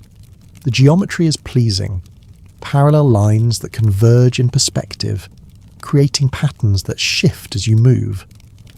The repetition of vines creates rhythm, each one similar but not identical, like variations on a theme. The leaves move in the breeze, creating a susurration that mixes with bird calls and distant voices. At the end of one row, someone pauses to straighten, stretching their back. They pull a water bottle from a bag, drink deeply, looking out over the vineyard with the satisfaction of work progressing well. A brief rest, then back to it. More vines waiting, more decisions to make, more of the patient work that will determine the quality of this year's vintage. The road continues, rising into hill country where the dominant activity is sheep farming. A wool shed appears, large and functional, its corrugated iron roof speaking of practical purposes rather than aesthetic concerns. During shearing season, this building would be full of activity, noise, the organised chaos of sheep being relieved of their fleeces. But today it's quiet, hosting a different part of the wool's journey. Inside, the light is filtered through high windows. Dust motes drift in the beams, not dirt but tiny fibres, the inevitable atmosphere of a building devoted to wool. A large table dominates the centre of the space, and on it, fleeces are being classed, sorted by quality, colour and fibre characteristics. This is skilled work, requiring knowledge built over years of handling wool, of understanding what different parts of different fleeces are suited for. The classer lifts a fleece and spreads it on the table. It opens like a map, maintaining roughly the shape of the sheep it came from. The best wool is along the sides and back, long staple, consistent crimp, clean and bright. This is sorted into one bag. Belly wool, shorter and often containing more vegetable matter, goes elsewhere. Stained wool from the rear goes to another category. Each section is assessed, removed, and allocated with practiced efficiency. The wool itself is remarkable. Strong but soft, crimped in waves that create loft and warmth when spun and woven. The natural lanolin gives it a slight sheen, a faint smell that's not unpleasant, earthy, animal, honest. Colours range from pure white to cream to grey to black, each shade valued for different purposes. The classer's hands move through the fibres, opening them, assessing the crimp, checking for tenderness or breaks. The sorted wool goes into large bales. These are proper wool bales, pressed and bound, each one labelled with information about the clip, farm of origin, micron count, any relevant characteristics. The bales are stacked with care, each one representing hours of pastoral work, of shepherds moving across hills, of sheep converting grass into this remarkable fibre against one wall. Equipment sits idle until next shearing. The shearing stands where sheep are held for their annual haircut. The handpieces hanging ready, combs and cutters organised by size and use. Everything is clean, maintained, ready for the next season. This is a workplace where care for tools is understood as care for the work itself, where sharp blades and good maintenance make the difference between smooth operations and frustrating delays. Through the doorway, you can see the yards where sheep wait during shearing. Empty now, the pens show the wear of countless hooves. Gates, polished smooth by years of wool brushing past, posts leaned on by thousands of sheep.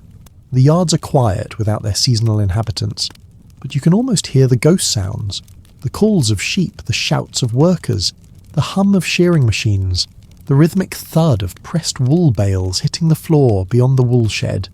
The hill country rolls away in gentle curves. Sheep dot the hillsides like scattered clouds, grazing in that methodical way they have, moving as a loose group finding the best grass. A shepherd's ATV is parked near a gate, tools and supplies strapped to its racks. This is the modern version of shepherding, though the underlying work remains unchanged from centuries past. Someone still needs to check the flock, move them to fresh pasture, ensure their health and safety. The road descends toward the coast again, and you find yourself on a walking path that follows the shoreline. Pohutukawa trees overhang the path, their gnarled trunks and branches creating a canopy of shade. These are New Zealand's Christmas trees, though it's not the season for their brilliant red flowers now. Instead, they're in their green phase, leaves tough and leathery, branches that have been shaped by decades of coastal wind into forms that are both tortured and beautiful. Someone cycles slowly along the path, not racing, not exercising particularly hard, just moving at a pace that allows appreciation of the surroundings. The bicycle is practical rather than high-end. A comfortable seat, upright handlebars, a basket on the front holding a bag from the farmer's market. The rider moves through patches of sunlight and shadow, through the dappled light beneath the Pohutukawa, emerging into brightness where the path opens to views of the sea. At a viewpoint, the cyclist stops. The bicycle is leaned against a railing, and the rider stands looking out over the water. From here, the sea stretches to the horizon, its surface textured by wind and current into an ever-changing pattern. A few boats are visible, a yacht with sails that catch the light, a fishing boat heading out or returning in. Seabirds work the interface between air and water, diving, surfacing, their existence a constant negotiation with the sea. The pause extends, no hurry to move on. The rider is simply present, watching the water, feeling the breeze, listening to the sound of small waves on the rocks below. There's a bench here, placed for exactly this purpose, and they sit for a while, perfectly content to let time pass unmarked by anything but the movement of light on water. This is the gift of a life lived at a certain pace, not slow out of necessity or limitation, but slow by choice, by the wisdom that understands that speed is not always gain, that the faster you move, the more you miss. The cyclist will complete their ride eventually, will return home with their market purchases, will carry on with their day. But this pause, this moment of simple presence, is not a break from life, but the very point of it. Eventually, the ride continues, the bicycle moving on along the coastal path. You remain at the viewpoint a while longer, watching as morning slides toward midday. The light is changing, growing stronger, more vertical. The day is establishing itself, finding its rhythm. In town, the market will soon be packing up, vendors counting their takings, customers heading home to prepare meals from their purchases. The cafe will be hitting its busy period, every table full, the barista moving in constant practiced motion. The bakery will be selling its last loaves, already planning tomorrow's baking. The vineyard workers will break for lunch, finding shade, sharing food and quiet conversation. The wool classer will continue their patient work, building piles of sorted fleeces that will eventually become garments, blankets, carpets. All of it is ordinary. All of it is remarkable. This is life not as dramatic event, but as quiet accumulation of small acts done with care, bread baked well, coffee made properly, wool sorted accurately, vines tended thoughtfully. It's life lived at human scale, connected to materials and seasons, to the work of hands and the knowledge passed from one person to another. The modern world is here, of course. In the cafe, people check phones. The vineyard workers use tools their grandparents never knew. The wool goes to mills employing computer-controlled processes. The market produce may be sold through online orders as well as face-to-face transactions. This isn't some preserved-in-amber pastoral fantasy, but real contemporary life. Yet something old persists. The understanding that bread is alchemy worth doing right, that coffee is ritual as much as caffeine, that wool begins with grass and thyme and the slow conversion accomplished by sheep, that fruit tastes better when you've met the person who grew it. That work done carefully is its own reward, regardless of efficiency measures. The sun climbs higher, and you realise the morning has passed almost without your noticing. Time has moved differently here, not the segmented, scheduled time of appointments and deadlines, but the flowing time of tasks that take as long as they take. The bread was done when it was done, not when a timer said it should be. The wool classing proceeds at the pace wool demands. The market operates on the rhythm of harvest and season. The cyclist will arrive home when they arrive, having taken the time the journey required. This is the quiet revolution. Not rejecting modernity, but refusing to let it dictate all terms, finding space for the unhurried, the handmade, the carefully considered. Maintaining connections, to land, to materials, to each other. That modern convenience often severs. It's visible in the barista who takes pride in every fern drawn in milk, in the wool classer's careful sorting, in the market vendors who know their customers by name. You feel yourself settling into this rhythm. Your own breathing has slowed to match the pace around you. The urgency that often drives your days has receded, revealed as not inevitable but chosen, and therefore able to be unchosen.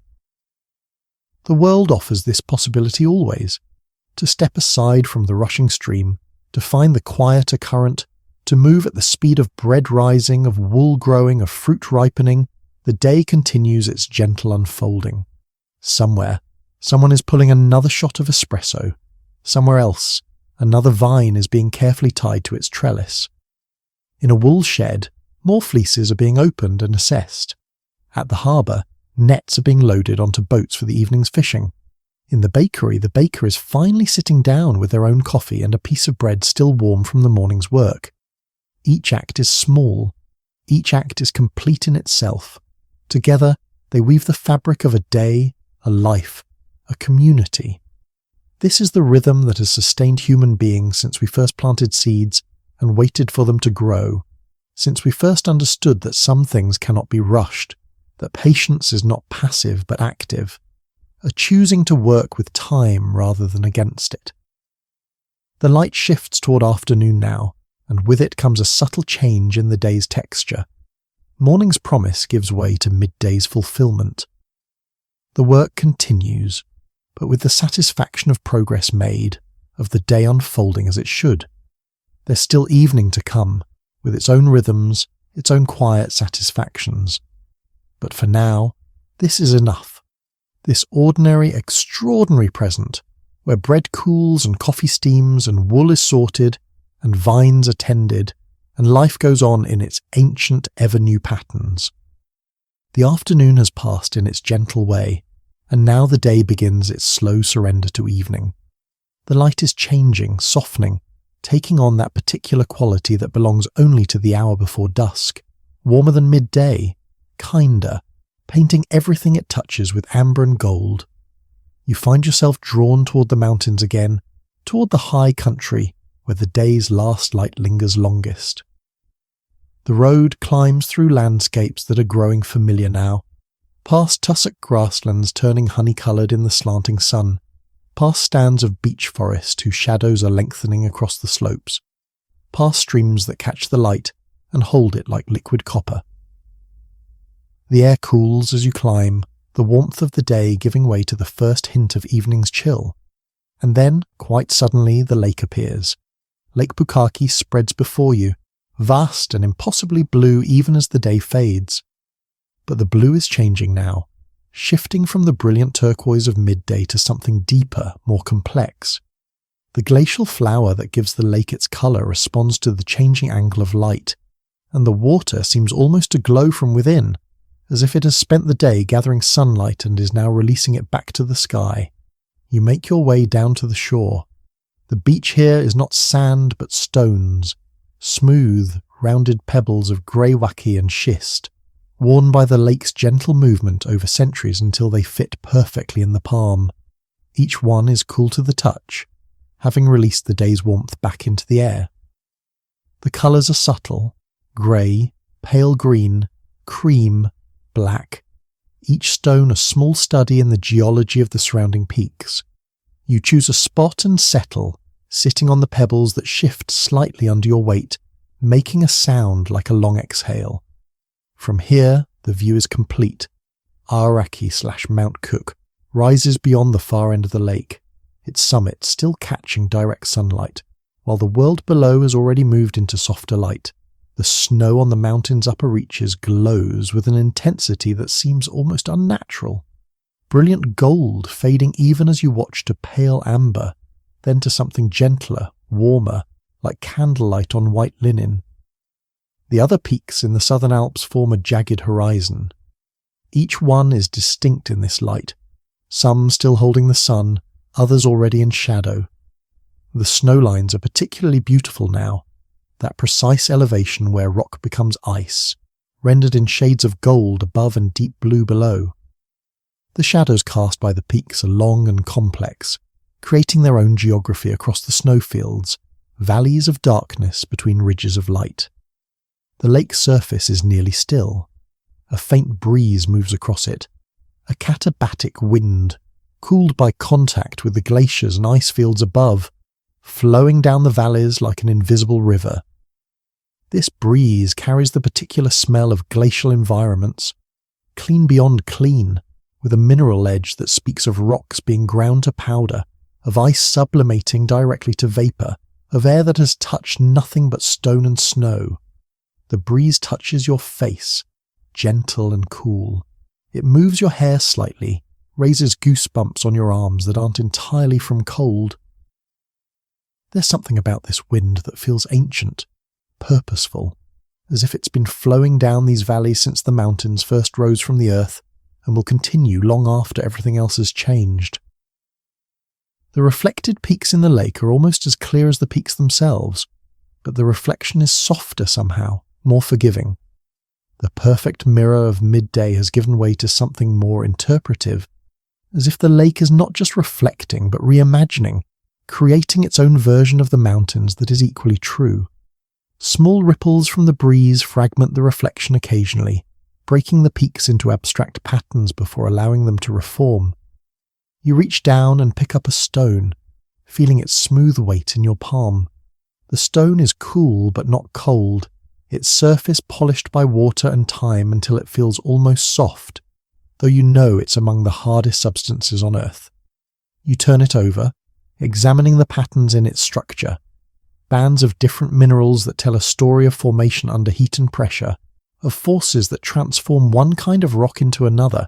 This stone might be millions of years old, might have been part of the mountain peak before erosion brought it down, before the lake rounded and smoothed it into this perfect oval. You set the stone back down among its companions, a small disruption that settles back into stillness. The light continues its slow fade, the gold on the peaks dimming degree by degree. The sky above is still bright, but it's beginning to show the first hints of evening colour, a deepening from blue towards something richer, warmer. In the east, opposite the sun, the shadow of the earth is rising, a gentle darkening that will eventually claim the whole sky. A bird calls somewhere across the water, a single note, clear and pure, that carries across the stillness and fades into silence. You find yourself breathing more slowly, more deeply.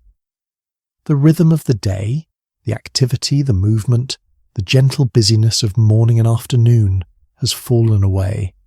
What remains is this: you, the lake, the mountains, the changing light.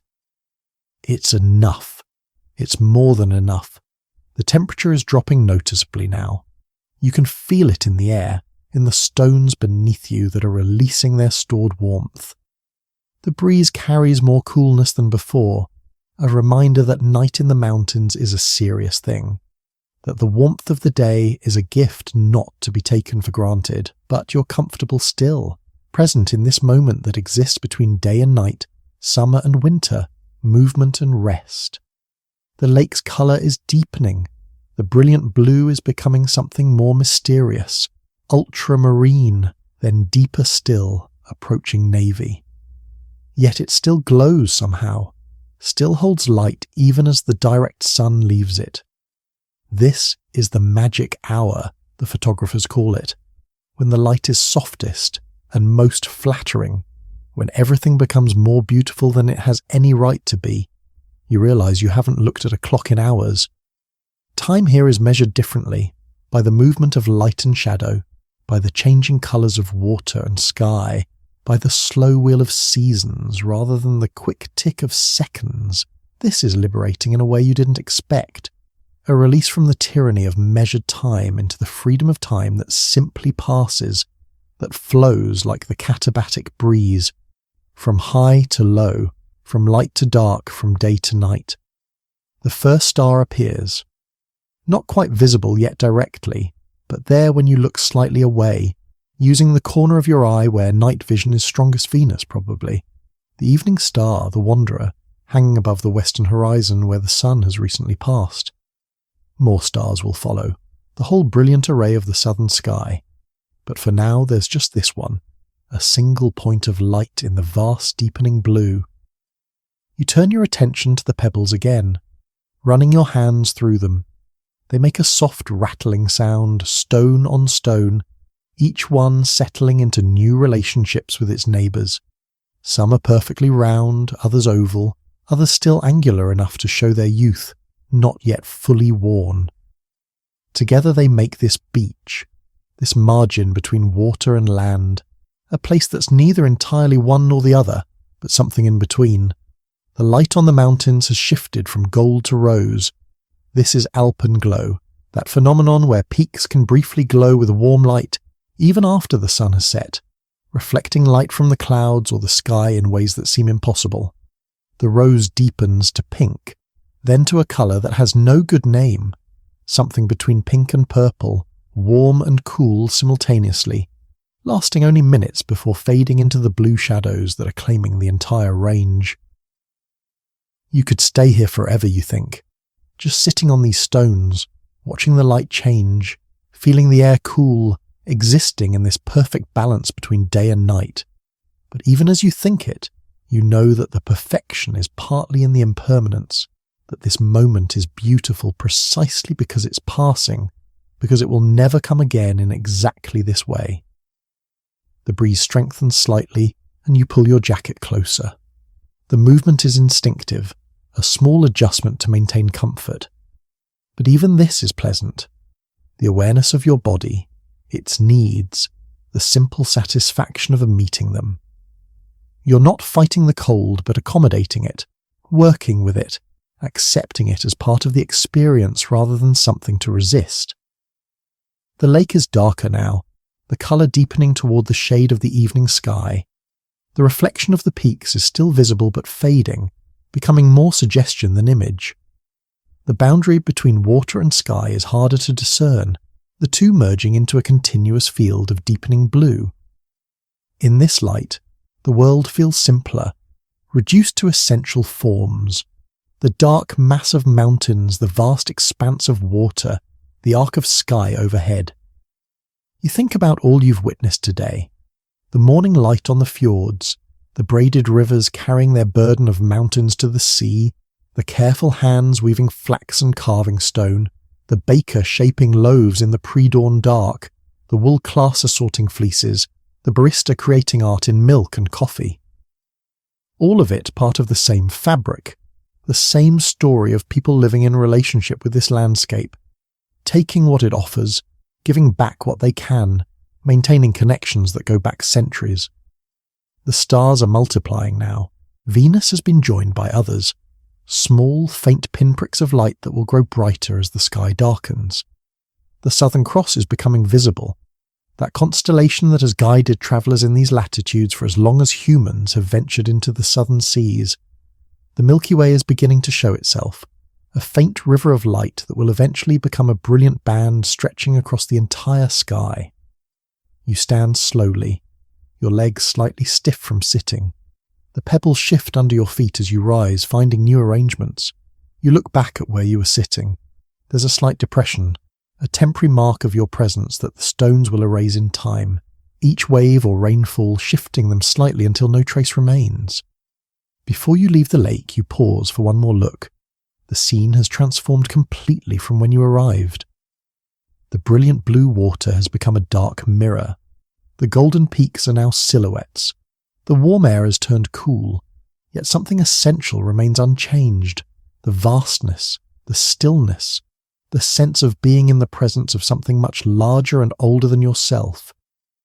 You make your way along the shore, following a path that leads toward shelter.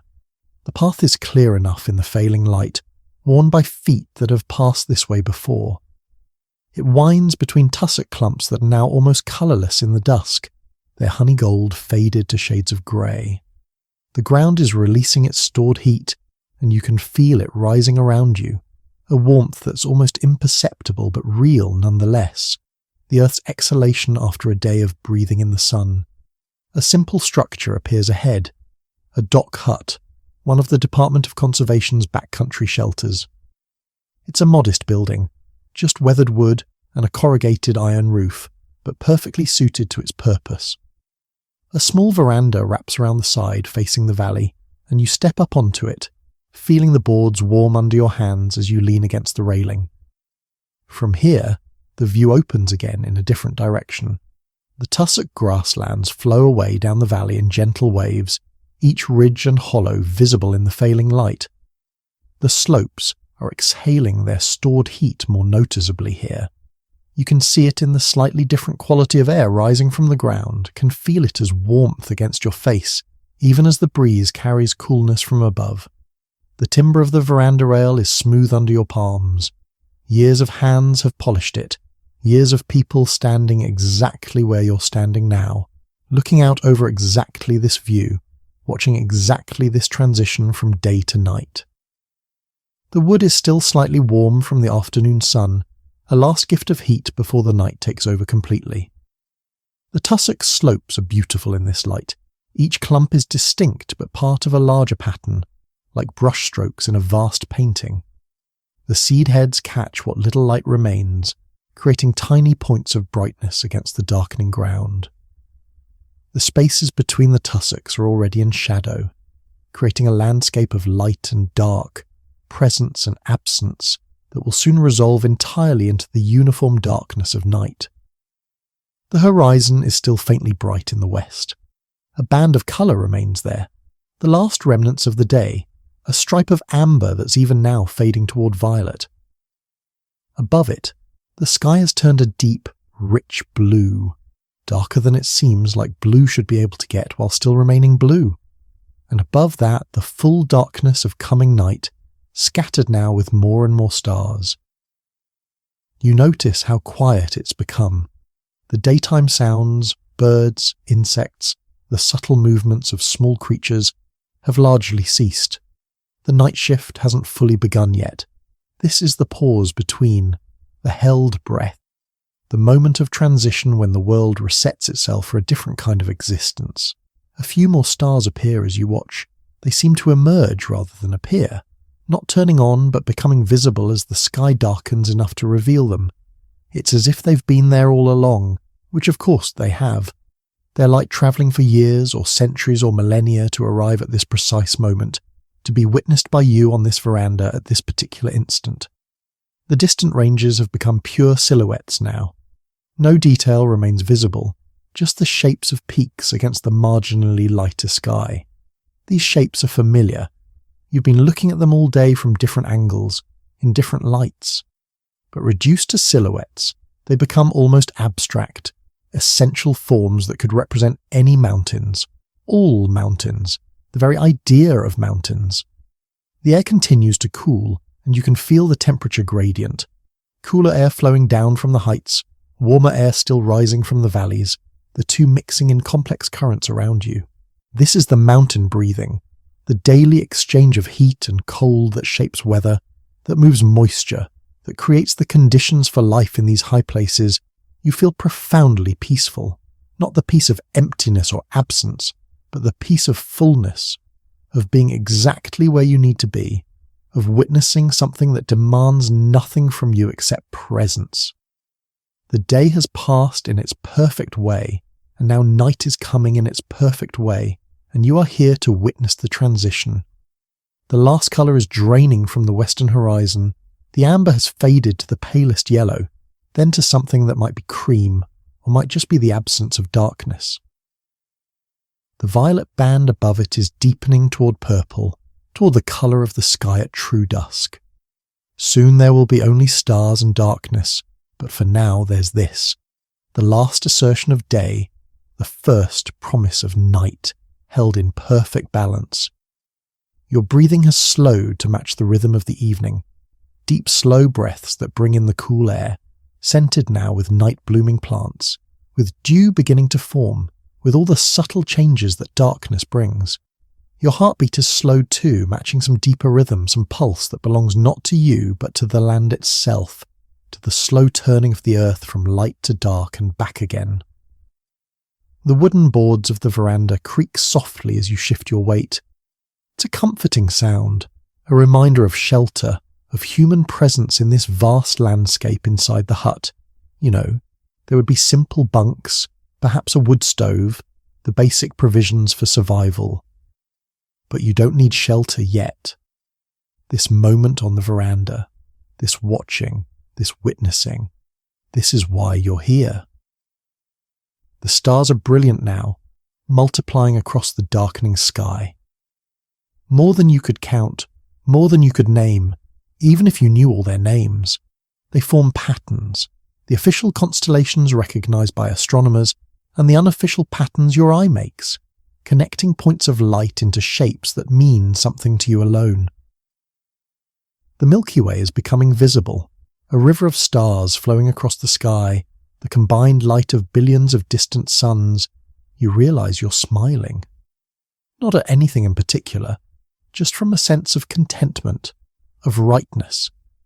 This day has been a gift, the landscapes witnessed, the quiet activities observed, the slow progression from dawn through day to this gentle evening, and tomorrow will bring another day, different but equally perfect in its own way, another chance to witness beauty, to be present, to simply exist in this place at the edge of the world.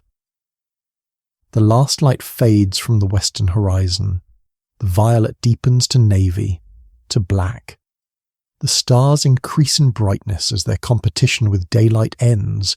The world has turned fully toward night now, though the transition was so gradual you couldn't mark the exact moment when day ended and night began. It happened while you were watching, between one breath and the next, in the space between heartbeats. You stay a while longer on the veranda, wrapped now in darkness that's softened by starlight. The tussock slopes have disappeared into shadow. The distant ranges are invisible against the dark sky, their presence known but not seen.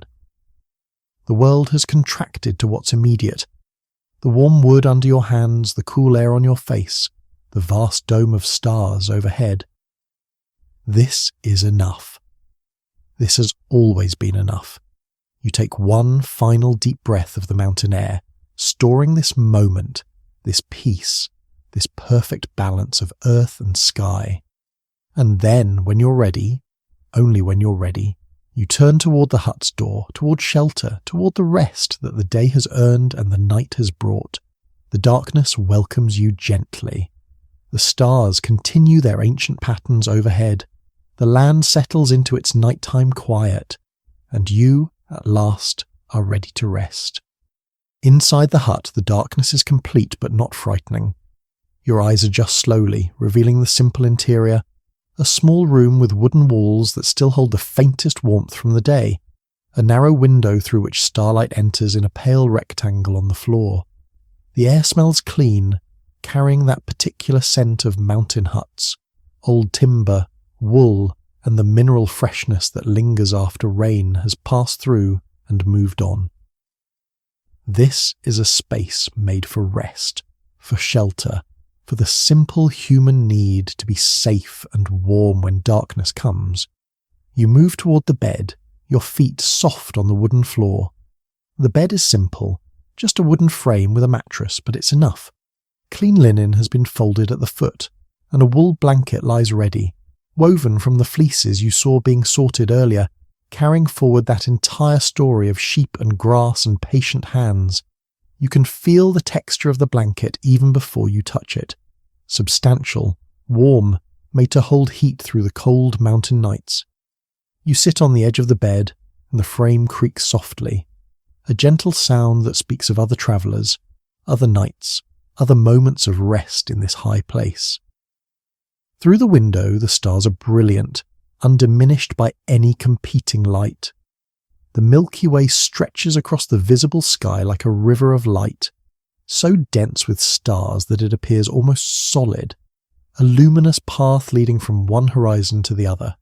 You've never seen stars quite like this, so many, so bright, each one sharp and clear in the mountain air. You can see the Magellanic Clouds too, those companion galaxies to our own, visible only from southern latitudes. They appear as soft, glowing patches against the darker sky, like clouds made of stars rather than water. They've been hanging in this same position in the southern sky for longer than humans have existed, will continue long after, patient and constant and utterly indifferent to the small concerns of the world below. There's something deeply restful in this thought, in the vast scales of time and space that make your own worries seem smaller, more manageable, less urgent. A faint breeze moves through the valley outside, and you can hear it in the tussock grasses, a soft whisper, like the earth breathing. The sound is barely audible, more felt than heard, a presence at the edge of perception. It carries no urgency, no message, just the simple fact of air moving from one place to another, following the contours of the land, flowing like water through the spaces between hills. You listen to it for a while, this gentle conversation between wind and grass, and feel your own breathing begin to match its rhythm. You slip under the blanket, feeling its weight settle over you. The wool is soft from years of use and washing, but still substantial, still able to hold warmth close to your body. The linen beneath you is cool at first, then begins to warm where your body touches it, creating a small envelope of comfort. You adjust the pillow, finding the right position, and settle back, your head supported, your body beginning to relax into the mattress. The wooden walls of the hut creak occasionally as they cool, releasing the day's heat into the night air. These are friendly sounds, companionable, the voice of the building itself settling into its own rest.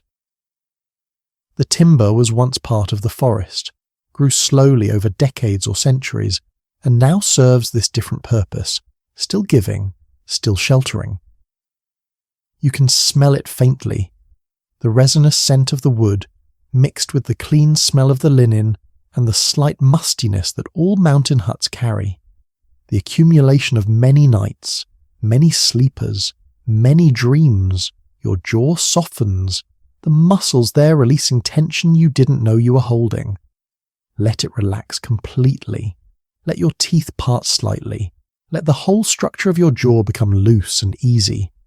There's nothing to clench here, nothing to hold on to, nothing that requires the tension you carry through the day. Your jaw can simply rest, supported by the bones beneath, requiring no effort, no vigilance, no control. Your eyes are already closed, but let them soften further, the lids becoming heavier, the small muscles around them releasing their grip. Let your eyes rest deeply in their sockets, no longer trying to focus, no longer working to see. The darkness behind your eyelids is complete and welcoming, a soft black that holds no threat, only the promise of rest. Your eyebrows smooth, the furrow between them, if there is one, gradually fading as the muscles let go. Your neck releases, the weight of your head settling more fully into the pillow. All those small muscles that hold your head upright through the day, that turn it this way and that carry the burden of constant adjustment, they can all let go now. The pillow supports you completely, and your neck can simply rest, the vertebrae settling into their natural alignment, the muscles becoming soft and loose. You might notice your head sinking slightly deeper into the pillow, finding an even more comfortable position, and that's perfect. Your shoulders drop away from your ears, falling back and down toward the mattress. So much tension lives here in these muscles that carry bags and stress and the weight of responsibility. But here, now, there's nothing to carry, nothing to hold up, nothing to support. Your shoulders can spread wide and soft across the bed, the muscles releasing layer by layer, becoming heavy and warm. The wool blanket rests over them with gentle weight, and even this slight pressure feels good, grounding, as if the blanket is saying you can let go now, you can rest, everything is safe. Your arms lie easy at your sides or folded across your body, wherever feels most comfortable. The muscles from shoulder to elbow soften, becoming heavy, sinking into the mattress. Your elbows unlock, releasing any slight tension there. Your forearms relax, the muscles that control your hands and fingers all letting go of their constant small adjustments. Your wrists become soft, and your hands open slightly if they were closed, the fingers uncurling like leaves, resting in whatever position they naturally fall into, requiring no thought, no control. Your chest rises and falls with your breathing, and the rhythm is slowing now, becoming deeper, more regular. You don't need to control it or think about it. Your body knows exactly how to breathe, has been doing it since your first moment of life, will continue without any conscious effort from you. Each breath in brings cool mountain air, carrying the scent of tussock and stone and the infinite cleanness of high places.